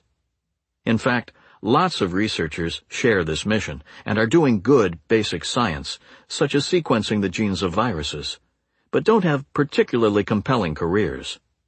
Pardee, by contrast, pursued this mission by launching an arresting project, using powerful computers to seek out examples of humans' evolving resistance to ancient diseases. If you want evidence of the remarkability of this approach, look no farther than the catchy headlines of the many articles that have been penned on the Sebeti lab. Articles with titles such as 5 Questions for the Woman Who Tracks Our DNA Footprints, Discover, April 2010. Picking Up Evolution's Beat, Science, April 2008, and Are We Still Evolving? BBC Horizon, March 2011. This is a project that compels people to spread the word. It is a purple cow. By seeking a remarkable project, Pardee satisfied the first part of the law of remarkability. The second part requires that she launch her project in a venue that supports remarking. For Pardee, as with all scientists, this is the easy part.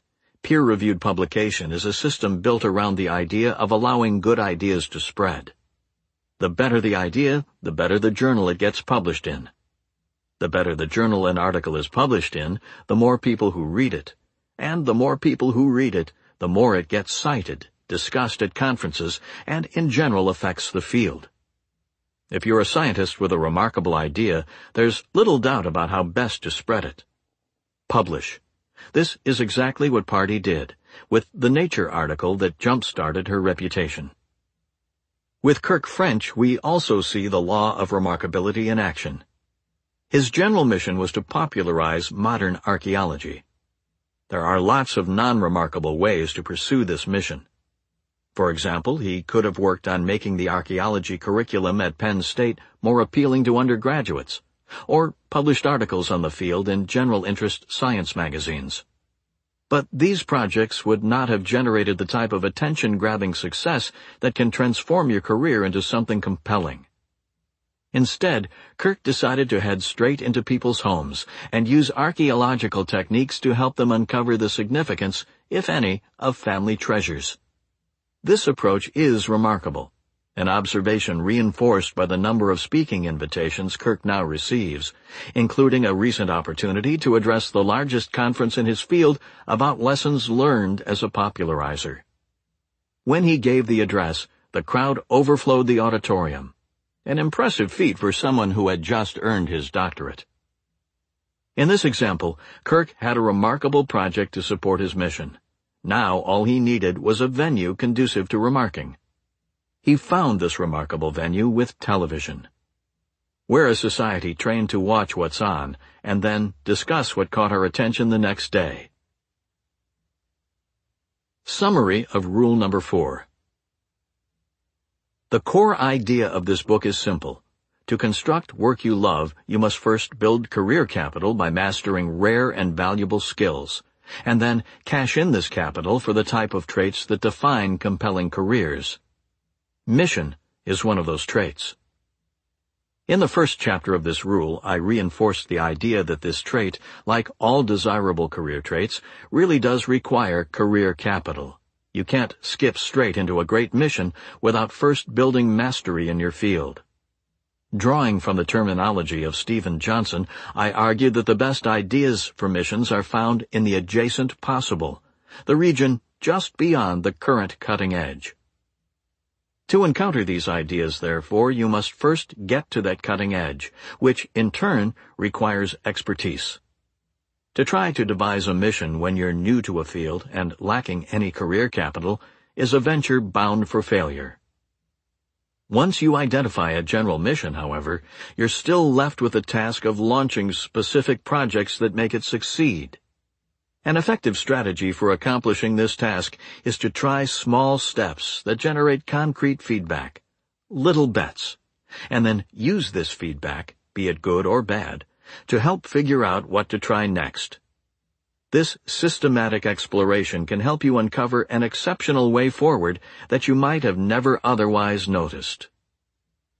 The little bets strategy, I discovered as my research into mission continued, is not the only way to make a mission a success. It also helps to adopt the mindset of a marketer. This led to the strategy that I dubbed the law of remarkability. This law says that for a project to transform a mission into a success, it should be remarkable in two ways. First, it must literally compel people to remark about it. Second, it must be launched in a venue conducive to such remarking. In sum, mission is one of the most important traits you can acquire with your career capital. But adding this trait to your working life is not simple. Once you have the capital to identify a good mission, you must still work to make it succeed. By using little bets and the law of remarkability, you greatly increase your chances of finding ways to transform your mission from a compelling idea into a compelling career. Conclusion. My story resumes. In the introduction to this book, I described the circumstances that launched me on the quest you just finished reading about. My time as a graduate student and postdoc was winding down, and I was about to enter the academic job market. Succeeding as a professor, I knew, was not an easy task. If you're not in control of your career, it can chew you up and spit you out. To make matters worse, I was entering the market in a bad economy, so there was a chance I might not find a suitable academic position at all, which would force me to start from scratch in my career thinking. This uncertainty made the following question suddenly seem pressing. How do people end up loving what they do? In the fall of 2010, I sent out my applications for academic jobs. By early December, I had applied to 20 positions.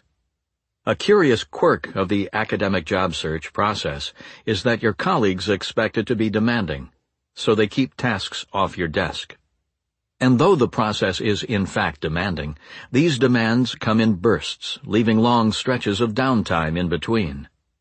Without much work to fill these stretches, you can find yourself uncomfortably idle. So it was that as November gave way to December and I finished submitting my 20 applications, I had, for the first time since my college summer vacations, not much to do. With free time on my hands, I could finally begin to tackle my quest in earnest. It was at this point that I began to seek out people's career stories, both successes and failures, to see what I could learn. It was in November, for example, that I first met Thomas, whose tale opened this book. The stories I encountered that fall cemented an idea that I had long suspected to be true. Follow your passion is bad advice. But this validation only brought forward the more difficult task of figuring out what career happiness strategies do work. My search for this answer was put on hold in January and February as my job search process picked up steam. I began to prepare my job talk and sift through the interview offers that started to trickle in. In early March, I went on an interview trip that included a stop at Georgetown University. Everything about Georgetown felt right. Fortunately, I had another offer at the time with a tight deadline. I told my contacts at Georgetown that I enjoyed my visit and was interested in the position, but that I had a fast-approaching deadline. Later that night, I received the key email from the head of their search committee. It was terse, just 3 sentences. We will have an offer for you on Thursday. We just need to know where to contact you to communicate it in the afternoon. Will your cell phone be the best way to reach you? I turned down a pair of interviews that had been scheduled for later in the spring and accepted the Georgetown offer. My career die had been cast. I was going to be a professor.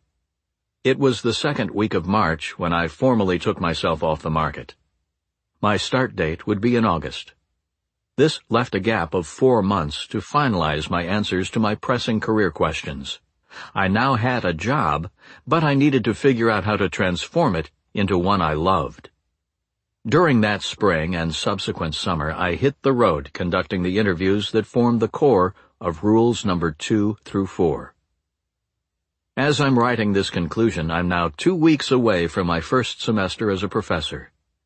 I have been working hard over the past several months to not only finish the quest I described in this book, but also to write up my experiences in the form in which you just encountered them. I signed the deal for this book only 2 weeks after accepting my Georgetown offer. This conclusion is the last piece of the book to be written, and the timing couldn't be better. I'll be handing in this manuscript mere days before turning my attention to my new life as a professor, allowing me to start this new chapter of my career with confidence in what I should do to push it somewhere remarkable. My quest, of course, uncovered several surprising ideas. If your goal is to love what you do, I discovered, follow your passion can be bad advice. It's more important to become good at something rare and valuable and then invest the career capital this generates into the type of traits that make a job great. The traits of control and mission are 2 good places to start. My goal for this final part of the book is to describe how I am applying these ideas in my own working life. That is, I want to take you inside my thought process and highlight the specific ways in which the insights of rules number 1 through 4 are playing a role in this early stage of my new career. Obviously, these applications are tentative. I have not yet been a professor long enough to see how they will all play out. But it's this tentativeness, I think, that makes them more relevant. They provide a real-world example of the type of concrete actions you can take right now to start applying the lessons of this book in your own working life. Your decisions will differ from mine, but I hope that you'll encounter in this conclusion a better sense of what it means to reform a career to match this new way of thinking about creating work you love. How I applied rule number 1. Rule number 1 argued that follow your passion is bad advice, as the vast majority of people don't have pre-existing passions waiting to be discovered and matched to a career. The real path to work you love, it noted, is often more complicated.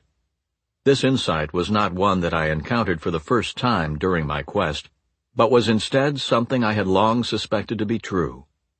Although the chapter on rule number 1 describes my recent efforts to find real evidence for this intuition, the seeds for this thought had been planted long before.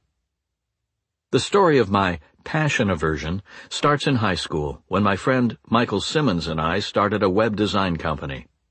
We called it Princeton Web Solutions. The origin of our company was modest. It was the late 1990s, the first .com boom, and the media was obsessed with stories of teenage CEOs earning millions. Michael and I thought this sounded like fun, certainly a better way to make money than our standard summer jobs. We tried to think up a creative new idea for a high-tech company, something along the lines of a new Amazon.com, but we were stumped and ended up defaulting to an idea that we had earlier vowed we wouldn't pursue: designing websites. To be clear, we were by no means following our true calling. We were bored, available, and ambitious. A dangerous combination, and starting a company sounded as promising as anything else we could imagine. Princeton Web Solutions wasn't a meteoric success, but this was partly by design, as we didn't really want to invest the time required to grow a serious company. During our senior year of high school, we worked with 6 or 7 clients, including a local architecture firm, a local technical college, and an ill-conceived but oddly well-funded web portal targeting the elderly. Most of these contracts paid between $5,000 and $10,000, a healthy chunk of which we passed on to a team of Indian subcontractors who did most of the actual programming work.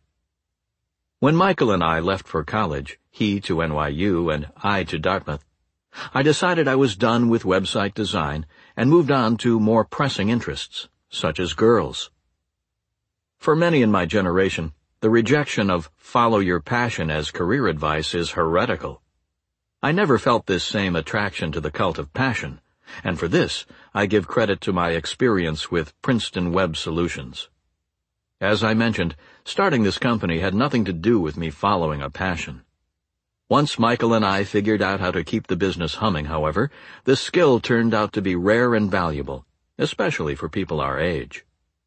This career capital could then be cashed in for a variety of different exciting experiences. We got to wear suits and make pitches to boardrooms. We made enough money to never have to worry about not being able to afford the types of things teenagers buy. Our teachers were impressed by the company and allowed us to unofficially ditch classes for meetings. Magazines wrote about us, photographers came to take our pictures for newspapers, and the whole experience certainly played a large role in our being admitted to elite colleges. The traits that can make your life interesting, I learned, had very little to do with intensive soul-searching. Princeton Web Solutions, in other words, had inoculated me against the idea that occupational happiness requires a calling. Because of these early experiences, I looked on with curiosity once I arrived at college, when my classmates began to wring their hands about the question of what they wanted to do with their lives. For them, something as basic as choosing a major became weighted with cosmic significance. I thought this was nonsense. To me, the world was filled with opportunities like Princeton Web Solutions waiting to be exploited to make your life more interesting, opportunities that had nothing to do with identifying predestined dispositions. Driven by this insight, while my classmates contemplated their true calling, I went seeking opportunities to master rare skills that would yield big rewards. I started by hacking my study skills to become as efficient as possible. This took one semester of systematic experiments, and subsequently earned me 3 consecutive years of a 4.0 grade point average, a period during which I never pulled an all-nighter and rarely studied past dinner. I then cashed in this asset by publishing a student advice guide. These experiences helped me build an exciting student life. I was, I imagine, the only student on Dartmouth's campus taking regular calls from his literary agent. But neither came from the pursuit of a pre-existing passion. Indeed, the motivation to write my first book was an idle dare, leveled by an entrepreneur I admired, whom I met one night for drinks. "Don't just talk about it," he scolded me when I offhandedly mentioned the book idea. "If you think it would be cool, go do it." This seemed as good a reason as any for me to proceed. When it later came time for me to decide what to do after college, I had 2 offers in hand, one from Microsoft and the other from MIT. This is the type of decision that would paralyze my classmates. I, however, didn't see any reason to worry. Both paths, I was sure, would yield numerous opportunities that could be leveraged into a remarkable life. I ended up choosing MIT, among other reasons, in order to stay closer to my girlfriend. The point I'm trying to make in this section is that the core insight of rule number 1 came to me before my quest started, and in fact was something I internalized as early as high school. When I came to the fall of 2011, therefore, and was facing the period of uncertainty when I wasn't sure if I would become a professor or end up doing something completely different, this rule number 1 mindset saved me from needless fretting about which of these paths forward was my true calling. If tackled correctly, I was absolutely confident that either could yield a career I love. Figuring out how to achieve this goal, however, was less certain, and it was this question that led me to the insights described in rules number 2 through 4. How I applied rule number 2. Rule number 1 argued that follow your passion is bad advice. This provided the motivation for my quest to figure out what does matter in creating work you love. Rule number 2 described the first insight I encountered once my quest was underway. The things that make great work great, it argued, are rare and valuable. If you want them in your career, you need rare and valuable skills to offer in return. In other words, if you're not putting in the effort to become, as Steve Martin put it, so good they can't ignore you, you're not likely to end up loving your work, regardless of whether or not you believe it's your true calling. I introduced the term career capital to describe these rare and valuable skills, and noted that the tricky part is figuring out how to acquire this capital. By definition, if it's rare and valuable, it's not easy to get. This insight brought me into the world of performance science, where I encountered the concept of deliberate practice, a method for building skills by ruthlessly stretching yourself beyond where you're comfortable. As I discovered, musicians, athletes, and chess players, among others, know all about deliberate practice, but knowledge workers do not. Most knowledge workers avoid the uncomfortable strain of deliberate practice like the plague, a reality emphasized by the typical cubicle dweller's obsessive email-checking habit for what is this behavior if not an escape from work that's more mentally demanding. As I researched these ideas, I became increasingly worried about the current state of my academic career. I feared that my rate of acquiring career capital was tapering off. To understand this worry, you should understand that graduate school and the postdoctoral years that often follow provide an uneven growth experience. Early in this process, you're constantly pushed into intellectual discomfort. A graduate-level mathematics problem set, something I have plenty of experience with, is about as pure an exercise in deliberate practice as you're likely to find. You're given a problem that you have no idea how to solve, but you have to solve it or you'll get a bad grade. So you dive in and try as hard as you can, repeatedly failing as different avenues lead you to dead ends. The mental strain of mustering every last available neuron toward solving a problem, driven by the fear of earning 0 points on the assignment, is a nice encapsulation of exactly what the deliberate practice literature says is necessary to improve. This is why, early in their careers, graduate students experience great leaps in their abilities. But at a research-oriented program like the one offered by MIT's Computer Science Department, your coursework winds down after the first 2 years. Soon after, your research efforts are expected to release themselves from your advisor's orbit and follow a self-directed trajectory. It's here that if you're not careful to keep pushing forward, your improvement can taper off to what the performance scientist Anders Ericsson called an acceptable level, where you then remain stuck. The research driving rule number 2 taught me that these plateaus are dangerous because they cut off your supply of career capital and therefore cripple your ability to keep actively shaping your working life. As my quest continued, therefore, it became clear that I needed to introduce some practical strategies into my own working life that would force me to once again make deliberate practice a regular companion in my daily routine.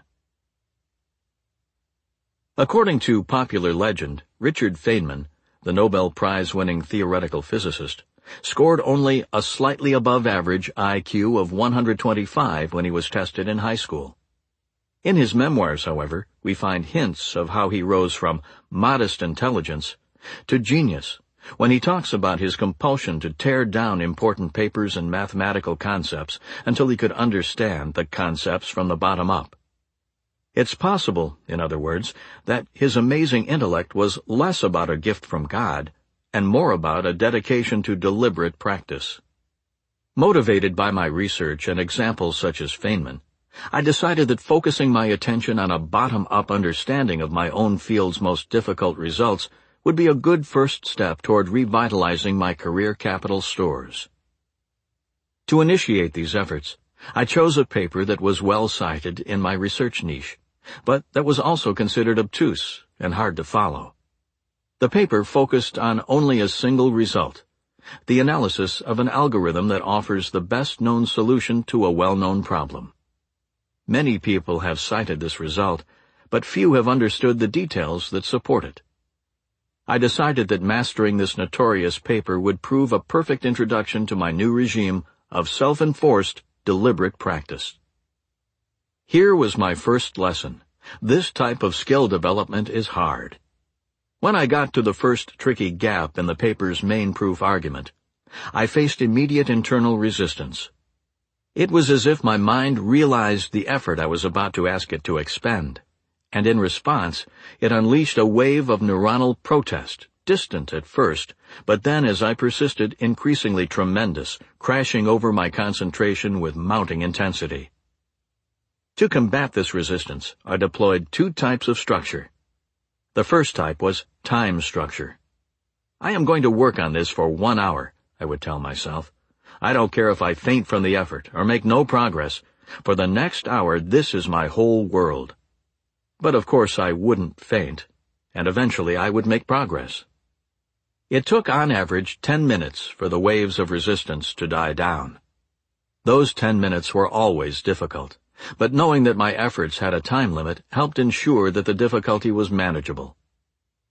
The second type of structure I deployed was information structure, a way of capturing the results of my hard focus in a useful form.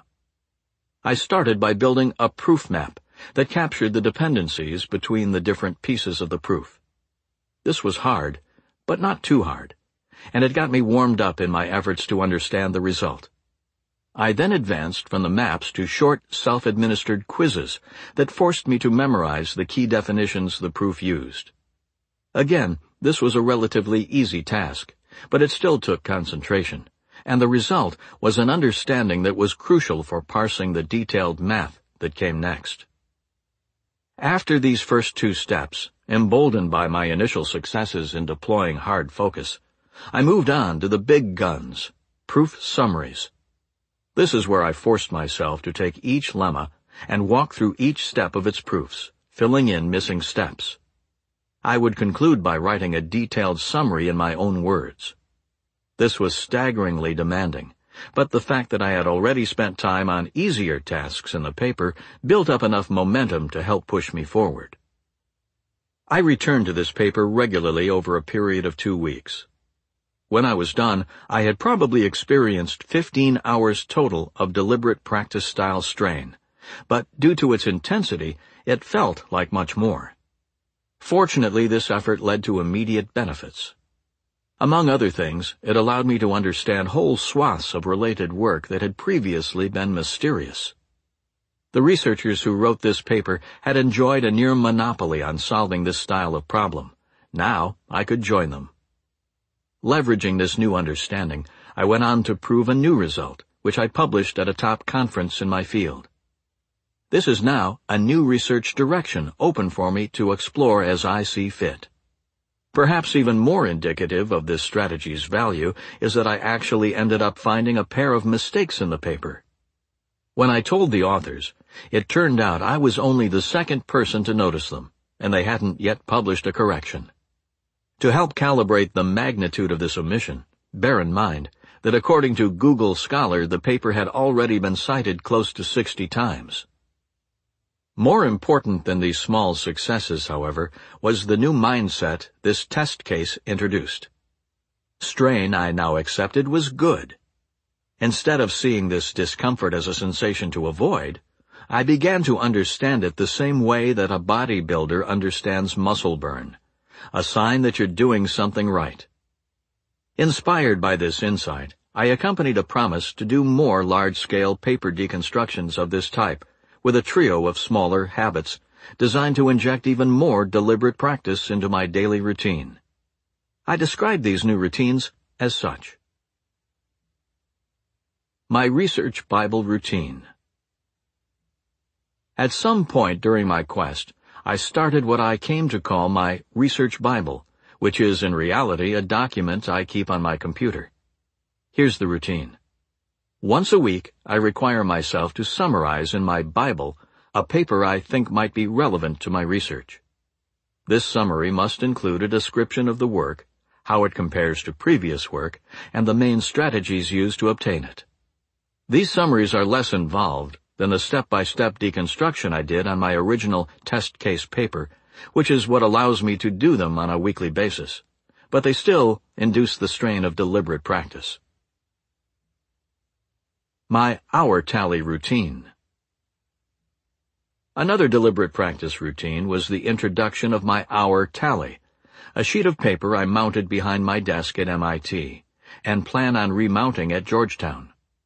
The sheet has a row for each month, on which I keep a tally of the total number of hours I've spent that month in a state of deliberate practice. I started the tally sheet on March 15, 2011, and in the last 2 weeks of that month, I experienced 12 hours of strain. In April, the first full month of this record-keeping, I got the tally up to 42 hours. In May, I backslid to 26.5 hours, and in June this fell to 23 hours. In fairness, these last 2 months were a period during which I was up to my ears in the logistics of switching from my position at MIT to my position at Georgetown.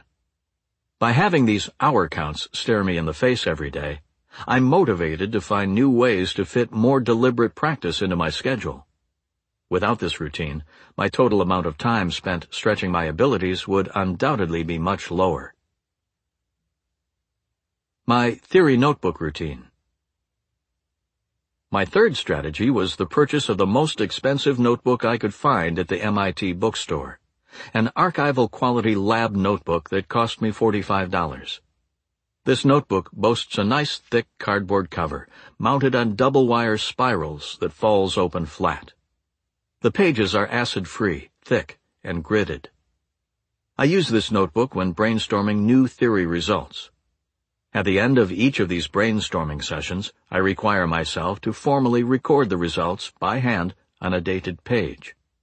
The expense of the notebook helps signal the importance of what I'm supposed to write inside it, and this, in turn, forces me into the strain required to collect and organize my thinking. The result? More deliberate practice. The insights of rule number 2 fundamentally change the way I approach my work. If I had to describe my previous way of thinking, I would probably use the phrase productivity-centric. Getting things done was my priority. When you adopt a productivity mindset, however, deliberate practice-inducing tasks are often sidestepped, as the ambiguous path toward their completion, when combined with the discomfort of the mental strain they require, makes them an unpopular choice in scheduling decisions.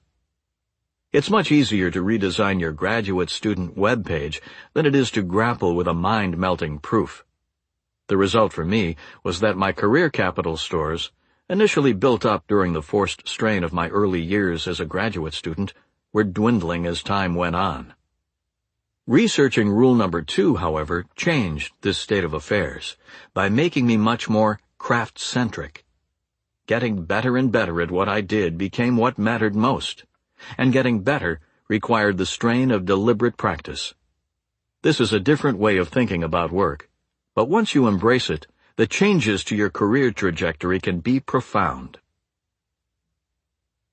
How I applied rule number 3. In the early spring of 2011, my academic job hunt took an interesting turn. At the time, I had a verbal offer from Georgetown University, but nothing in writing. And as my postdoctoral advisor told me, if it's not in writing, it doesn't count. While waiting for the official offer, I received an interview invitation from a well-known state university with a well-funded research program. Deciding how to navigate this career conundrum was vastly simplified by my quest, which was underway at the same time. In particular, it was my investigation of the value of control, as detailed in rule number 3, that provided me guidance. Rule number 3 argued that control over what you do and how you do it is such a powerful force for building remarkable careers that it could rightly be called a dream job elixir.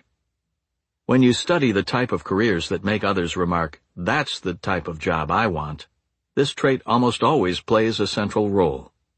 Once you understand this value of control, it changes the way you evaluate opportunities, leading you to consider a position's potential autonomy as being as important as its offered salary or the institution's reputation. This was the mindset I took into my own job search, and it helped me re-envision my choice between accepting Georgetown's offer or delaying it to go interview at the unnamed state university. There were 2 important points I noticed when I started evaluating my options through the lens of control. First, Georgetown was just starting up its computer science PhD program as part of a more general campus-wide investment in the sciences. Throughout my job hunt process, my PhD advisor at MIT had been telling me about her experiences early in her own career, working in Georgia Tech's computer science department during the period when it too was first transitioning toward a research-centric program. In a growing program, you'll always have a say, she told me. By contrast, at a well-established institution, your position in the hierarchy as a new assistant professor is clear. At the bottom. At these universities, you often have to wait until you are a full professor, years and years into your career, before you can start affecting the program's direction. Until this point, you follow along with what gets passed down from on high. The second thing I noticed was that Georgetown's tenure process was going to differ somewhat from the pattern of standard well-established programs. At a large research institution, tenure happens as follows. Higher-ups in the administration send out letters to other people in your general field and ask whether you're the top person in your particular specialty. If you're not, they'll fire you and try to hire whoever is. Some places go so far as to essentially tell their new hires not to expect tenure. Academic job markets are so tough, and with so much more available talent than open positions, they can get away with this. If your specialty is new, as mine is, and they can't therefore find experts with an opinion on it either way, you're going to have a real hard time keeping your position, as there's no one out there to validate your stature. Because of this, the system rewards conformity for junior faculty. That is, the safest route to tenure is to take a robust research topic that already has lots of interest and then outwork your peers. If you want to innovate, wait until later in your career. In his famed last lecture, the late Carnegie Mellon computer science professor Randy Pausch captured this reality well when he quipped, "Junior faculty members used to come up to me and say, 'Wow, you got tenure early. What's your secret?' I said, 'It's pretty simple. Call me any Friday night in my office at 10 o'clock and I'll tell you.'" Georgetown, by contrast, made it clear that they weren't interested in this explicit comparison-based approach to tenure. At this stage in its growth, the computer science department was more focused on developing star researchers than trying to hire them away. In other words, if I published good results in good venues, I could stay. Without pressure to choose a safe, pre-existing area to dominate, I would therefore have much more flexibility in how my research program unfolded.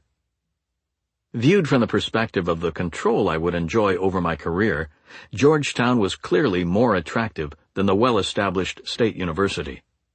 Before finalizing my decision, however, I took some time to reflect on the other insights of rule number 3.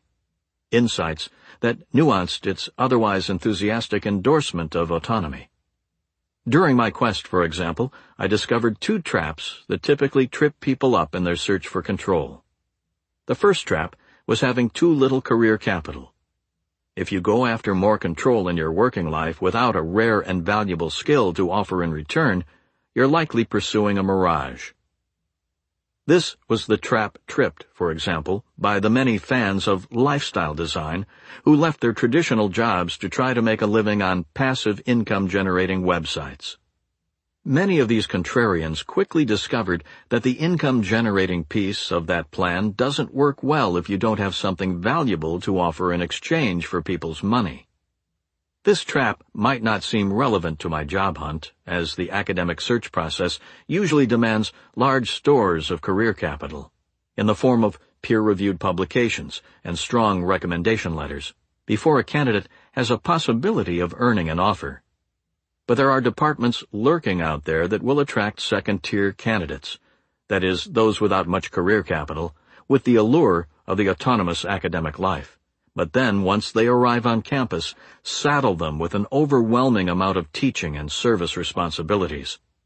In other words, even in this rarefied world, one must still be wary of control mirages. The second trap describes what happens when you do have enough capital to successfully make a shift toward more control. It's at this point that you're most likely to encounter resistance from others in your life, as more control usually benefits only you. Fortunately for me, my closest advisors at MIT encouraged me to pursue the flexibility offered by a fast-growing program like Georgetown's. But there were certainly those farther out in my professional orbit who were more resistant to this decision. To them, pounding a well-trod path at a well-established university was the safest route to the desired outcome of tenure and a good research reputation. The personal benefits of having more control over my work were not on their professional radar, so any decision outside the safe decision was deemed alarming. While researching rule number 3, I came across a useful tool for navigating between these two traps. I called it the law of financial viability and described it as follows. When deciding whether to follow an appealing pursuit that will introduce more control into your work life, ask yourself whether people are willing to pay you for it.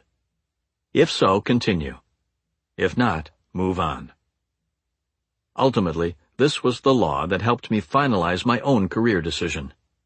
Georgetown offered much greater potential for control over what I did and how I did it. This seemed clear. Furthermore, they were willing to pay me well for this move toward autonomy, both financially and in terms of support for my research initiatives. According to the law of financial viability, I could therefore be confident that in going to Georgetown I would be avoiding both control traps. I had enough career capital to exchange for the potential flexibility and could confidently ignore the status quo-themed voices of resistance. So I turned down the interview request from the State University and held out for Georgetown. How I applied rule number 4. As explained in rule number 4, a career mission is an organizing purpose to your working life. It's what leads people to become famous for what they do, and ushers in the remarkable opportunities that come along with such fame. It's also an idea that has long fascinated me. Academia is a profession well suited for mission. If you identify professors with particularly compelling careers, and then ask what they did differently than their peers, the answer almost always involves them organizing their work around a catchy mission. Consider, for example, Alan Lightman, an MIT physics professor turned writer. Lightman started as a traditional physicist, but was writing on the side, both fiction and nonfiction, that grappled with the human side of science. He's perhaps best known for his best-selling award-winning novel, Einstein's Dreams, though he's written many other books, and his essays have appeared in basically every important American literary publication. Lightman's career is based on his mission to explore the human side of science, and this led him to fascinating places. He left behind the grueling MIT physics tenure track to become the first professor in the Institute's history to be dual-appointed in both science and humanities. He helped develop MIT's communications requirement, and then went on to found its graduate science writing program. By the time I met Lightman, he had shifted to an adjunct professor position, providing him even more freedom in his schedule, and had crafted for himself an impressively unburdened life of the mind. He now teaches writing courses that he designed, and that focus on issues he thinks are important. He has freed himself from the need to be constantly seeking grant money or publications. He spends his summers with his family on an island in Maine, a location with no phone, TV, or internet, presumably thinking big thoughts while basking in the sublimity of his surroundings.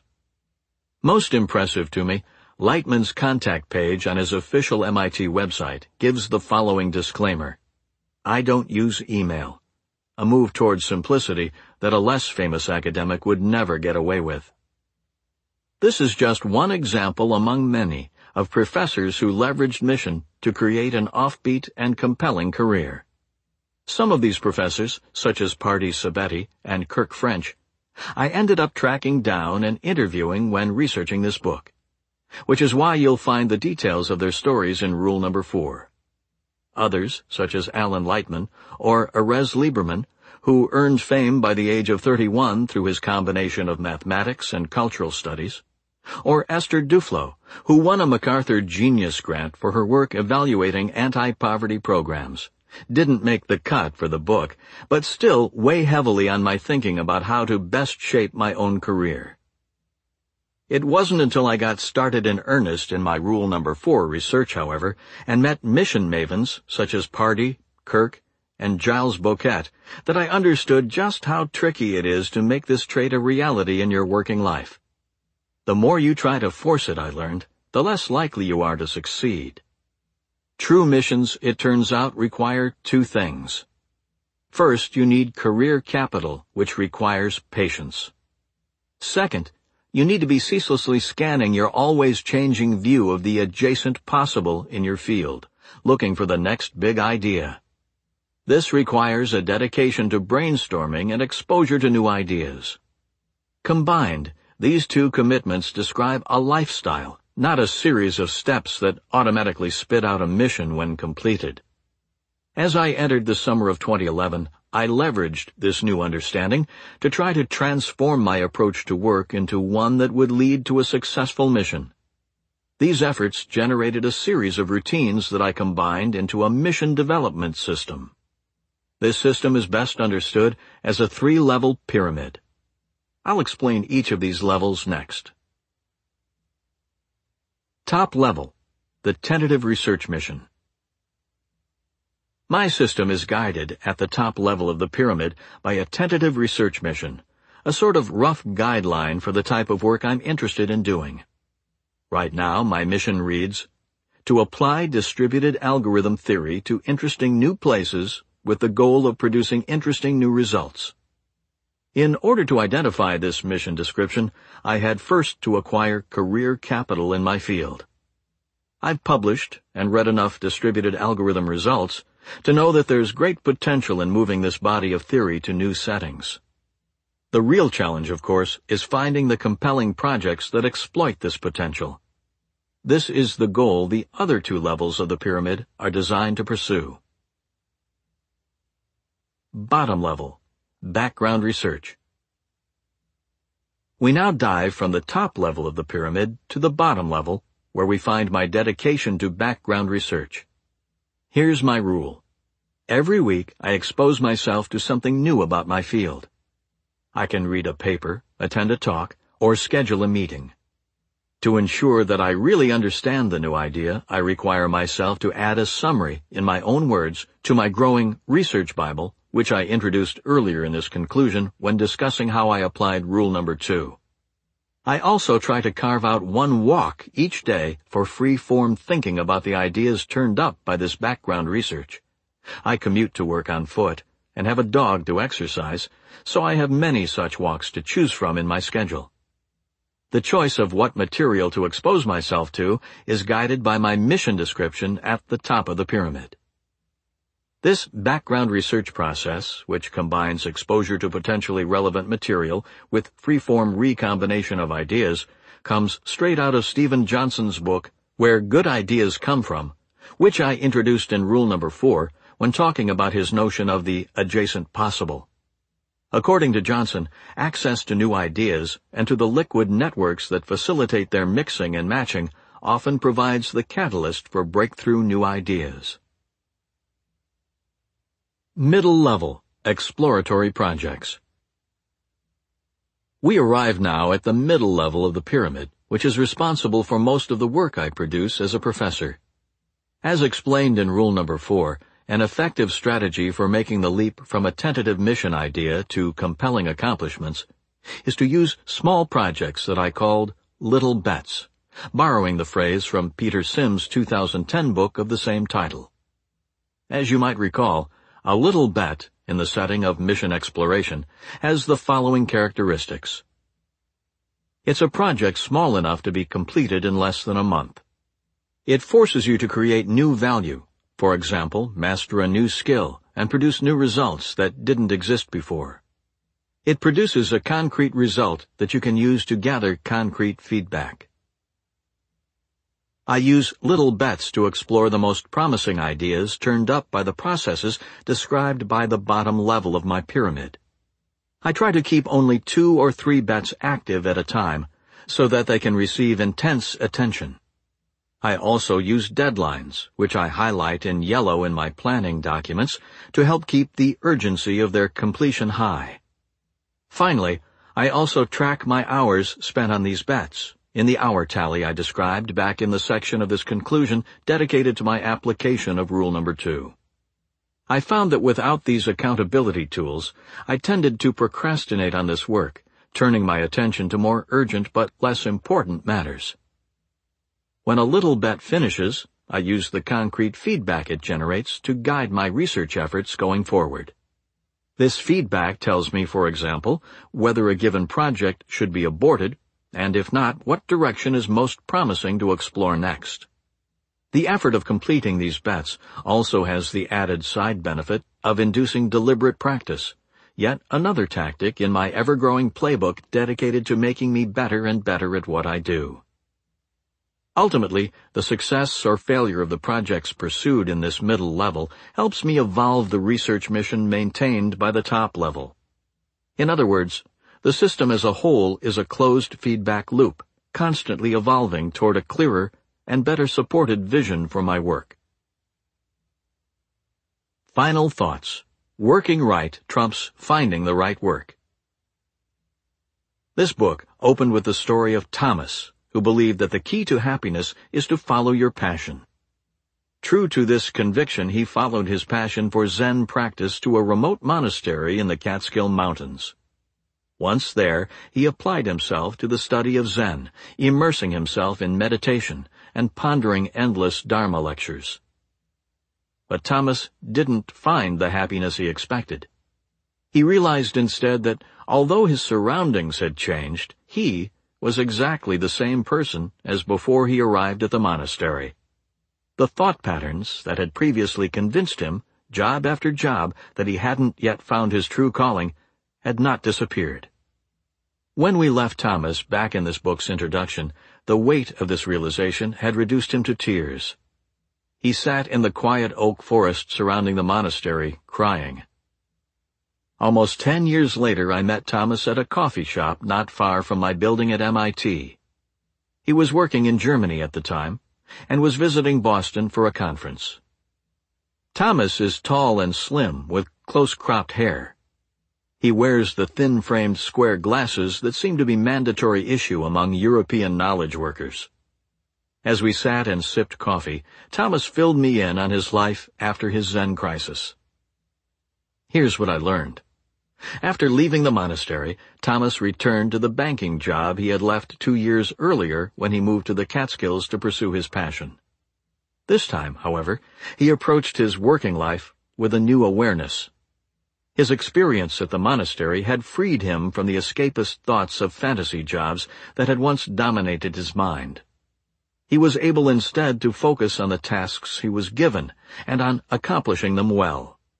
He was free from the constant draining comparisons he used to make between his current work and some magical future occupation waiting to be discovered. This new focus and the output it produced was appreciated by management. 9 months into his job, he was promoted. Then he was promoted again. And then again. Within 2 years, he had moved from a lowly data entry position to being put in charge of a computer system that managed over $6 billion of investment assets. By the time I met him, he had been put in charge of a system that manages 5 times that amount. His work is challenging, but Thomas enjoys the challenge. It also provides him with a sense of respect, impact, and autonomy. Exactly the kind of rare and valuable traits, as you might recall, that I argued back in rule number 2 are needed for creating work you love. Thomas acquired these traits not by matching his work to his passion, but instead by doing his work well, and then strategically cashing in the capital it generated. Managing computer systems might not generate the daily bliss that defined Thomas's old daydreams, but as he now recognized, nothing would. A fulfilling working life is a more subtle experience than his old fantasies had allowed. As we chatted, Thomas agreed that a good way of describing his transformation is that he came to realize a simple truth. Working right trumps finding the right work. He didn't need to have a perfect job to find occupational happiness. He needed, instead, a better approach to the work already available to him. I think it's fitting to end on Thomas's story, as it sums up the message at the core of this book. Working right trumps finding the right work. It's a simple idea, but it's also incredibly subversive, as it overturns decades of folk career advice, all focused on the mystical value of passion. It wrenches us away from our daydreams of an overnight transformation into instant job bliss, and provides instead a more sober way toward fulfillment. This is why I left this conclusion to Thomas's saga until the end of the book. I wanted the chance to first explore with you, through the 4 rules that came before, the nuances of working right, providing example after example of how this approach can lead to increased enjoyment of your own working life. Now that you're armed with these insights, it's my hope that the end to Thomas's story is no longer so surprising. I love what I do for a living. I'm also confident that as I continue my commitment to the ideas discovered in my quest, this love will only deepen. Thomas feels the same way about his work. So do most of the people I profiled in the book. I want you to share in this confidence. To accomplish this goal, let the rules I uncovered guide you. Don't obsess over discovering your true calling. Instead, master rare and valuable skills. Once you build up the career capital that these skills generate, invest it wisely. Use it to acquire control over what you do and how you do it, and to identify and act on a life-changing mission. This philosophy is less sexy than the fantasy of dropping everything to go live among the monks in the mountains. But it's also a philosophy that's been shown time and again to actually work. So next time you start to question whether you're missing out on some dream job waiting for you to muster the courage to pursue it, conjure up a pair of images. First, recall passion-obsessed Thomas, heartbroken and sobbing on the forest floor. Then, replace this with the image of the smiling, confident, value-focused man who 10 years later joined me for coffee. The version of Thomas who looked at me at one point in our conversation and remarked without irony, "Life is good."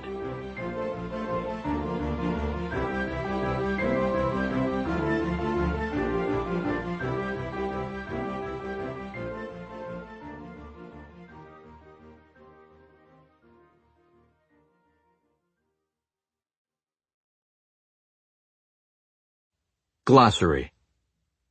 A summary of the important terms, theories, and laws introduced in the book, presented in the order of their appearance. The passion hypothesis, introduced in rule number 1. This hypothesis claims that the key to occupational happiness is to first figure out what you're passionate about, and then find a job that matches this passion. The basic tenet behind this book is that the passion hypothesis, although widely believed, is both wrong and potentially dangerous. Be so good they can't ignore you, introduced in rule number 2. A quote from comedian Steve Martin that captures what is needed to build a working life you love. It is excerpted from the following longer quote, which Martin gave in a 2007 interview with Charlie Rose when asked what his advice was for aspiring entertainers. Nobody ever takes note of my advice because it's not the answer they wanted to hear. What they want to hear is, here's how you get an agent, here's how you write a script. But I always say, be so good they can't ignore you. The craftsman mindset, introduced in rule number 2. An approach to your working life in which you focus on the value of what you are offering to the world. The passion mindset, introduced in rule number 2. An approach to your working life in which you focus on the value your job is offering you. This mindset stands in contrast to the craftsman mindset. The passion mindset ultimately leads to chronic dissatisfaction and daydreaming about the better jobs you imagine existing out there waiting to be discovered. Career capital, introduced in rule number 2. A description of the skills you have that are rare and valuable to the working world. This is the key currency for creating work you love. The career capital theory of great work, introduced in rule number 2. This theory provides the foundation for all of the ideas that follow it in this book. It claims that the key to work you love is not to follow your passion, but instead to get good at something rare and valuable, and then cash in the career capital this generates, to acquire the traits that define great jobs. This requires that you approach work with a craftsman mindset, focusing on your value to the world, and not a passion mindset, focusing on what value the world is offering you. Here is the formal three-part definition of the theory as presented in Rule Number 2. The traits that define great work are rare and valuable. Supply and demand says that if you want these traits, you need rare and valuable skills to offer in return. Think of these rare and valuable skills you can offer as your career capital. The craftsman mindset, with its relentless focus on being so good they can't ignore you, is a strategy well suited for acquiring career capital. This is why it trumps the passion mindset if your goal is to have work you love. The 10,000-hour rule, introduced in Rule Number 2. A rule well known to performance scientists describing the amount of practice time required to master a skill. Malcolm Gladwell, who popularized the concept in his 2008 book Outliers, described it as follows. The idea that excellence at performing a complex task requires a critical minimum level of practice surfaces again and again in studies of expertise. In fact, researchers have settled on what they believe is the magic number for true expertise, 10,000 hours. Deliberate practice, introduced in Rule Number 2. The style of difficult practice required to continue to improve at a task. Florida State University professor Anders Ericsson, who coined the term in the early 1990s, describes it formally as an activity designed typically by a teacher for the sole purpose of effectively improving specific aspects of an individual's performance. Deliberate practice requires that you stretch past where you are comfortable and then receive ruthless feedback on your performance. In the context of career construction, most knowledge workers avoid this style of skill development because, quite frankly, it's uncomfortable. To build up large stores of career capital, however, which is necessary for creating work you love, you must make this style of practice a regular part of your work routine. Career capital markets, introduced in Rule Number 2. When acquiring career capital in a field, you can envision that you're acquiring this capital in a specific type of career capital market. There are two types of these markets, winner-take-all and auction. In a winner-take-all market, there is only one type of career capital available, and lots of different people competing for it. An auction market, by contrast, is less structured. There are many different types of career capital, and each person might generate their own unique collection of this capital. Different markets require different career capital acquisition strategies. In a winner-take-all market, for example, you need to first crack the code on how people master the one skill that matters. In an auction market, by contrast, you might simply emphasize rareness in the skill combinations that you create. Control, introduced in Rule Number 3. Control is having a say in what you do and how you do it. This is one of the most important traits to acquire with your career capital when creating work you love. The first control trap, introduced in Rule Number 3. A warning to heed when trying to introduce more control into your working life. It represents the principle that control that's acquired without career capital is not sustainable. The second control trap, introduced in Rule Number 3. Another warning to heed when trying to introduce more control into your working life. It represents the principle that when you acquire enough career capital to acquire meaningful control over your working life, that's exactly when you become valuable enough to your current employer that they will try to prevent you from making the change.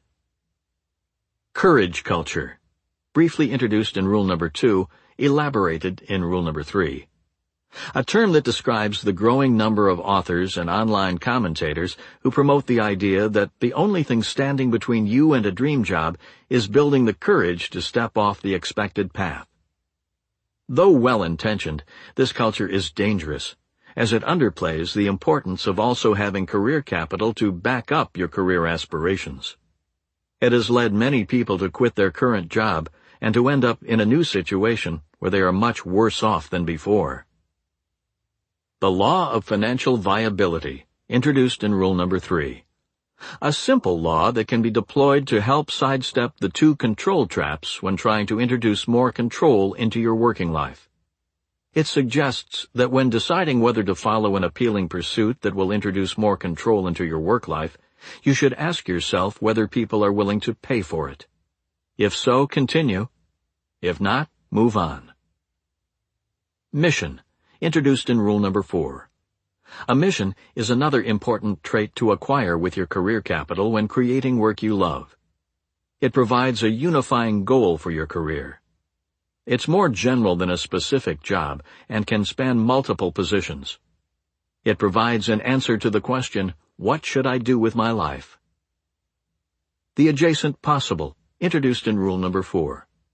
A term taken from the science writer Stephen Johnson, who took it from Stuart Kauffman, that helps explain the origin of innovation.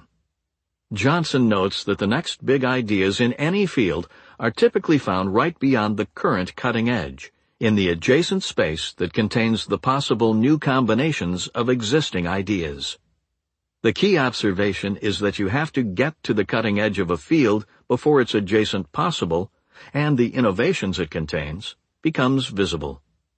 In the context of career construction, it's important to note that good career missions are also often found in the adjacent possible. The implication, therefore, is that if you want to find a mission in your career, you first need to get to the cutting edge of your field. Little bets, introduced in rule number 4. An idea borrowed from the business writer Peter Sims. When Sims studied innovative corporations and people, he noted the following. Rather than believing they have to start with a big idea or plan out a whole project in advance, they make a methodical series of little bets about what might be a good direction, learning critical information from lots of little failures and from small but significant wins. In the context of career construction, little bets provide a good strategy for exploring productive ways to turn a vague mission idea into specific successful projects. The law of remarkability, introduced in rule number 4. A simple law that can help you identify successful projects for making your mission a reality. This can be used in conjunction with the little bet strategy. The law says that for a mission-driven project to succeed, it should be remarkable in 2 different ways. First, it must compel people who encounter it to remark about it to others. Second, it must be launched in a venue that supports such remarking. Career Profile Summaries. A quick summary of the main career profiles from the book presented in the order in which they appear. Joe Duffy, introduced in rule number 2. Current job. Before recently retiring, Joe ran Duffy & Partners, his own 15-person branding and design shop. Why he loves what he does. He worked on hand-picked international projects and was greatly respected and rewarded for his work. Between engagements, he spent much of his time at Duffy Trails, a 100-acre retreat he owns, tucked away on the banks of Wisconsin's Tobatic River. How he applied the rules described in this book to get this job. When Joe was starting out in his advertising career, like many at his young age, he chafed at the constraints of working for a large company. He had originally planned on being an artist and was entertaining the thought of quitting his job and returning to that dream. Instead, Joe deployed career capital theory. He realized that the traits that define great work are rare and valuable, and that therefore they require rare and valuable skills to be offered in return. He found a specialty within his field, brand communication through logos, and hunkered down to dominate the skill. He was hired away by a larger agency which gave him more money and more freedom. As he continued to build career capital, they appeased him by allowing him to run an independent agency within the larger agency, providing Joe even more control. Eventually he left to run his own shop on his own terms, using the monetary rewards of his expertise to buy Duffy Trails. Given that before he retired he controlled when he worked and what he worked on, He was able to get the most out of both his work and his relaxation. Alex Berger, introduced in rule number 2. Current job: Alex is a successful television writer. Why he loves what he does. When you're good enough to find a steady stream of work, television writing is a fantastic gig. It pays you loads of money to do highly creative projects that are seen by millions. In addition, it also gives you months off every year. How he applied the rules described in this book to get this job. When Alex first arrived in Hollywood, Ivy League diploma in hand, he thought he could break into the industry by launching and carefully managing a variety of different entertainment-related projects. It turned out that no one cared about his big ideas. It didn't take long for Alex to pare his attention down to a more specific pursuit: television writing. He realized that all that mattered in this field was a single type of career capital: the ability to write quality scripts. Using the practice techniques honed as a college debate champion, he began to systematically improve his script writing capability, sometimes working on as many as 4 or 5 writing projects at a time, while constantly exposing himself to ruthless feedback. This strategy paid off as his script writing improved quickly, eventually earning him his first produced scripts, which in turn earned him his first staff writing jobs, which led to him co-creating a show with Michael Eisner. This is a classic example of career capital theory in action. To get a job he loved, Alex needed to first become so good that he couldn't be ignored. Mike Jackson, introduced in rule number 2. Current job: Mike is a director at the Wesley Group, a clean tech venture capital firm on Silicon Valley's famous Sand Hill Road. Why he loves what he does. Clean energy venture capital is a hot field. It offers a way to help the world, while at the same time, as Mike admitted, you make a lot of money. How he applied the rules described in this book to get this job.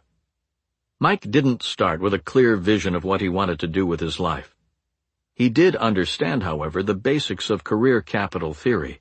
The more rare and valuable skills you have to offer, the more interesting opportunities will become available.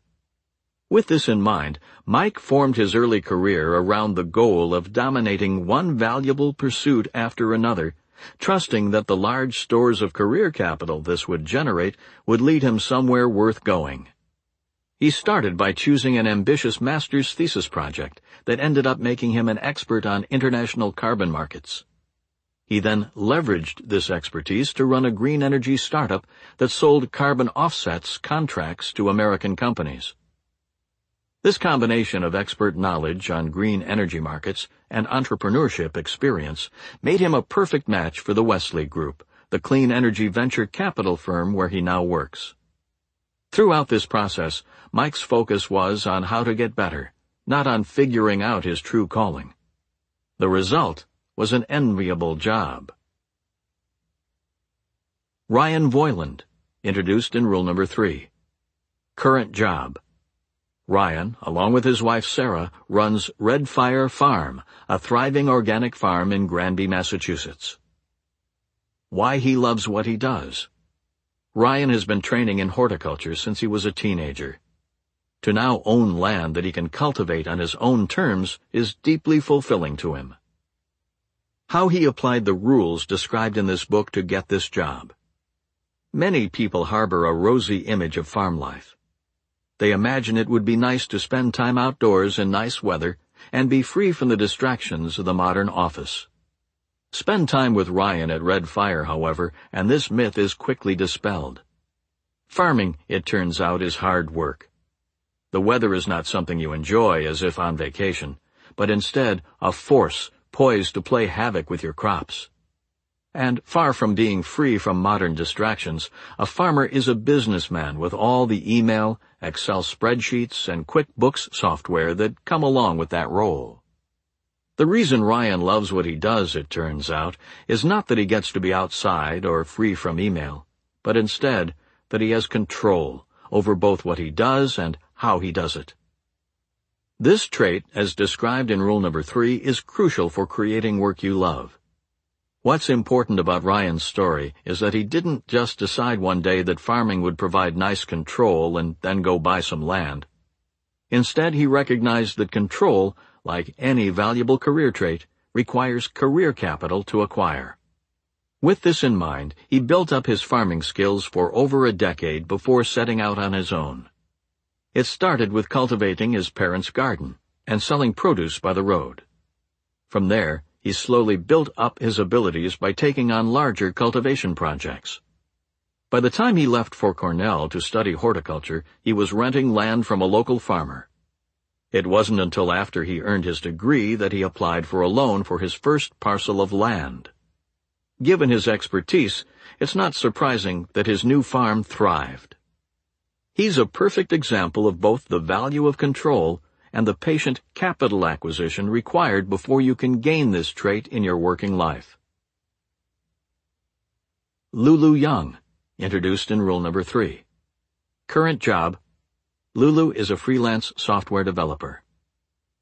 Why she loves what she does. Lulu enjoys challenging software projects, but she also enjoys having control over her life, including when she works, what she works on, and under what terms. As a freelance developer with skills that are in high demand, she has been able to maintain that control, allowing her to mix her work with a variety of different leisurely pursuits, from month-long trips to Asia, to pilot's training, to weekday afternoons spent with her nephew. How she applied the rules described in this book to get this job. Lulu, like Ryan, is a good example of the value of control. Also like Ryan, she's a good example of leveraging career capital in pursuit of this trait. Lulu didn't decide out of the blue to be a freelance developer. Instead, she built up her skills and reputation over many years in the industry. She now has more than enough career capital to set her own terms for her work. When you study her story, however, you learn that this shift toward increased autonomy didn't happen all at once. Instead, Lulu developed a steady stream of bids for increased freedom as she got increasingly good at what she did. It started with her first job as a software tester, the bottom of the developer heap. Lulu figured out how to automate much of the testing process. The capital this generated allowed her to then bargain for a 30-hour work week so she could take philosophy classes on the side. As she got even better at what she did, she invested her growing capital stores in obtaining positions at a series of startups, where she was given more and more control over her work. It was after one of these startups was acquired by a large company, which promptly added new constraints, that Lulu transitioned to a freelance role. At this point, however, her career capital stores were more than sufficient to support this final bid for even more control. Derek Sivers, introduced in rule number 3. Current job: Derek is an entrepreneur, writer, and thinker. Why he loves what he does.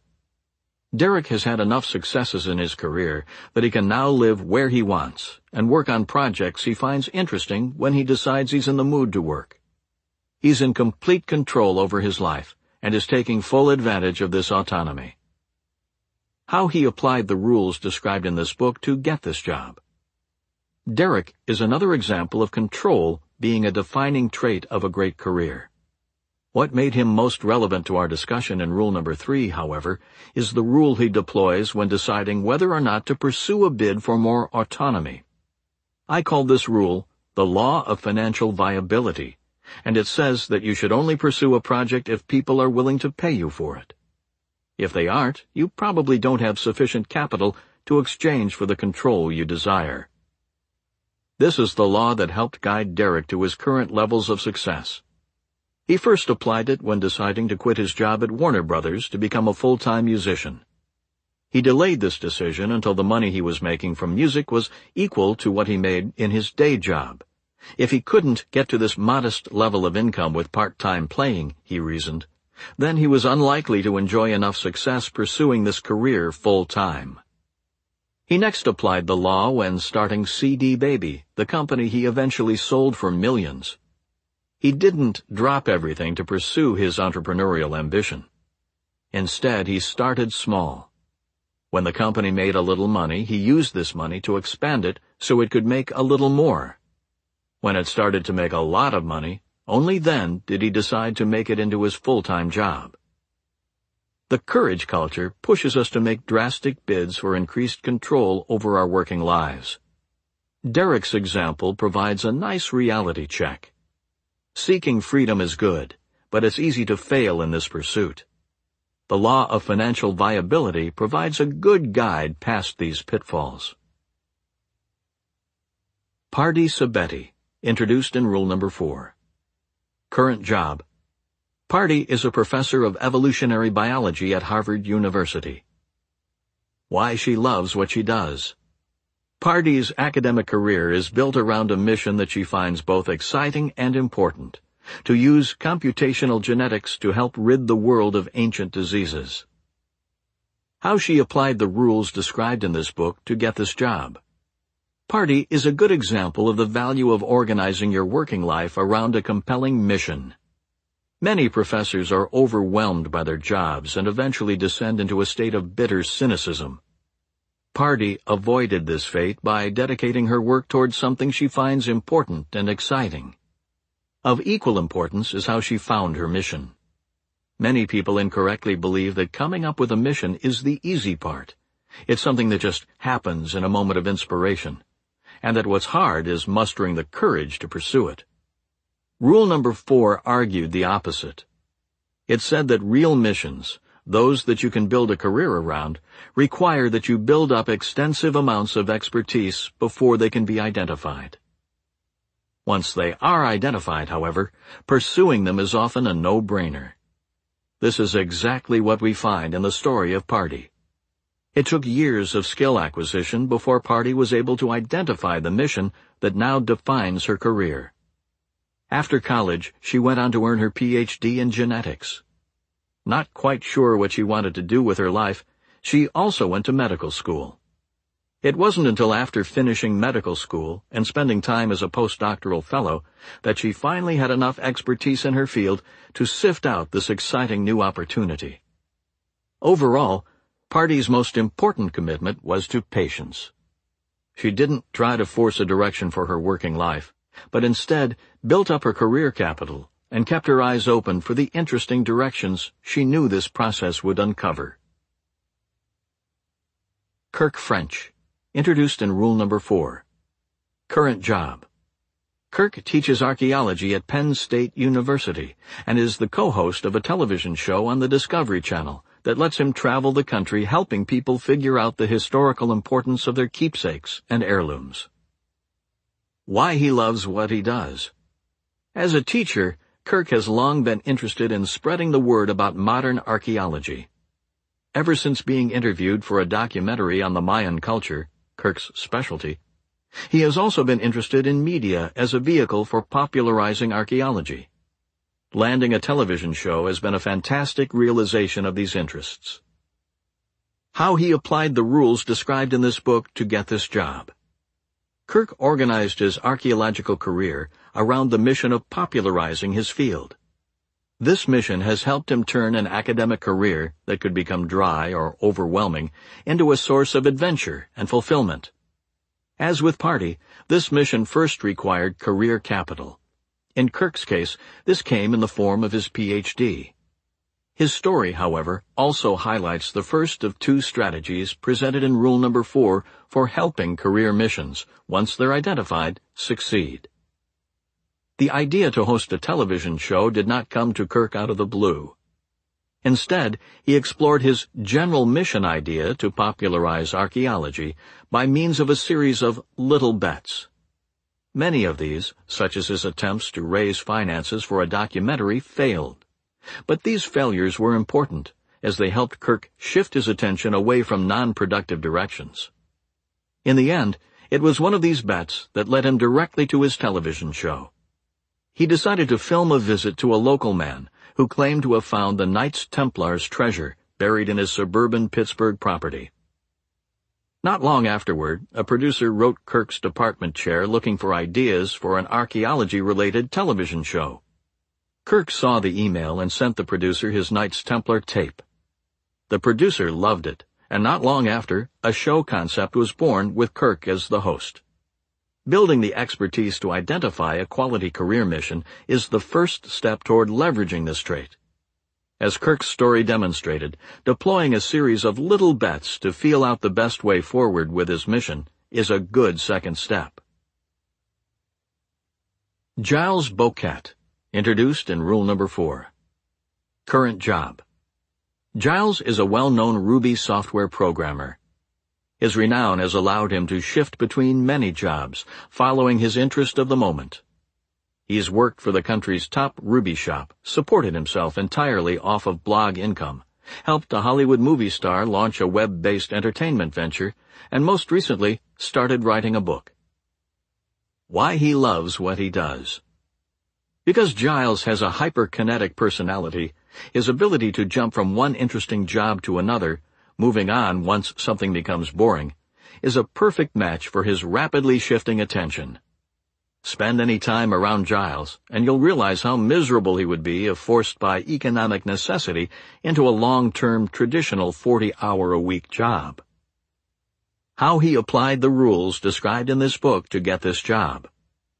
Giles is another example of mission being used as the foundation for a great career. In this case, the mission is combining the worlds of the arts and Ruby programming.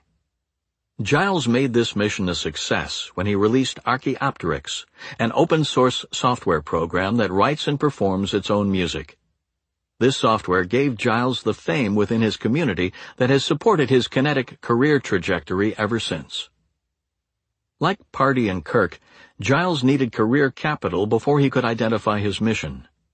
He seriously studied and performed music, and spent many years developing his programming skills before he was at a sufficient level of expertise to recognize the potential in combining these worlds. His story, however, also captures the second of the two strategies presented in Rule Number 4 for helping missions once identified to succeed. This second strategy, which I called the Law of Remarkability, says that a good mission-driven project should be remarkable in two ways. First, it should compel people to remark about it, and second, it should be deployed in a venue conducive to remarking. These were the rules that led Giles to his idea for Archaeopteryx. He recognized that a demo of a piece of computer code generating sophisticated music would be something that would catch people's attention. He had also realized that the open-source software community was well-structured to spread the word about interesting projects, making it a perfect venue for the software's release. Combined, these two traits made the project, and therefore Giles' career mission, a success. Acknowledgements. The decision to write this book can be traced back to a series of posts on the passion hypothesis that I first published on my blog, Study Hacks. The reaction from my readers was immediate and voluminous. Their feedback helped shape and focus my thinking on this topic, and convinced me that this was a discussion worth sharing with a wider audience. As such, I thank them for spurring me into starting this project. It was at this point that my publishing team entered the picture. My longtime agent and mentor, Lori Abkemeyer, worked her magic and helped me transform my diverse thoughts into a cohesive book proposal. The book ended up with Rick Wolf at Grand Central Business Plus, and I couldn't be happier about this turn of events. Rick is the type of editor authors hope for. He understood my idea at a gut level, and his enthusiasm for it never waned. He helped me find the right voice for expressing these provocative arguments in a way that people would accept. The book is indisputably better due to his efforts. Finally, my wife, Julie, was indispensable in the writing process. She not only read drafts of my work in progress, but also listened through endless iterations of my thinking, always offering honest and clear feedback. She was joined in these efforts by my friend Ben Kasnoka, who conceived, sold, and wrote a career advice book concurrently with my own, allowing us to share numerous useful conversations at all stages of the process.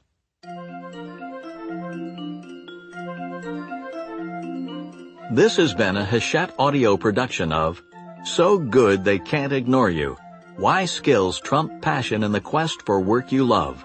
Written by Cal Newport. Read by Dave Mallow.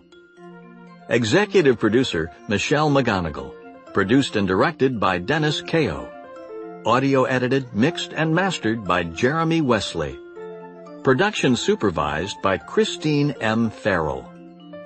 So Good They Can't Ignore You is also available in print and as an ebook from Business Plus, a division of Hachette Book Group.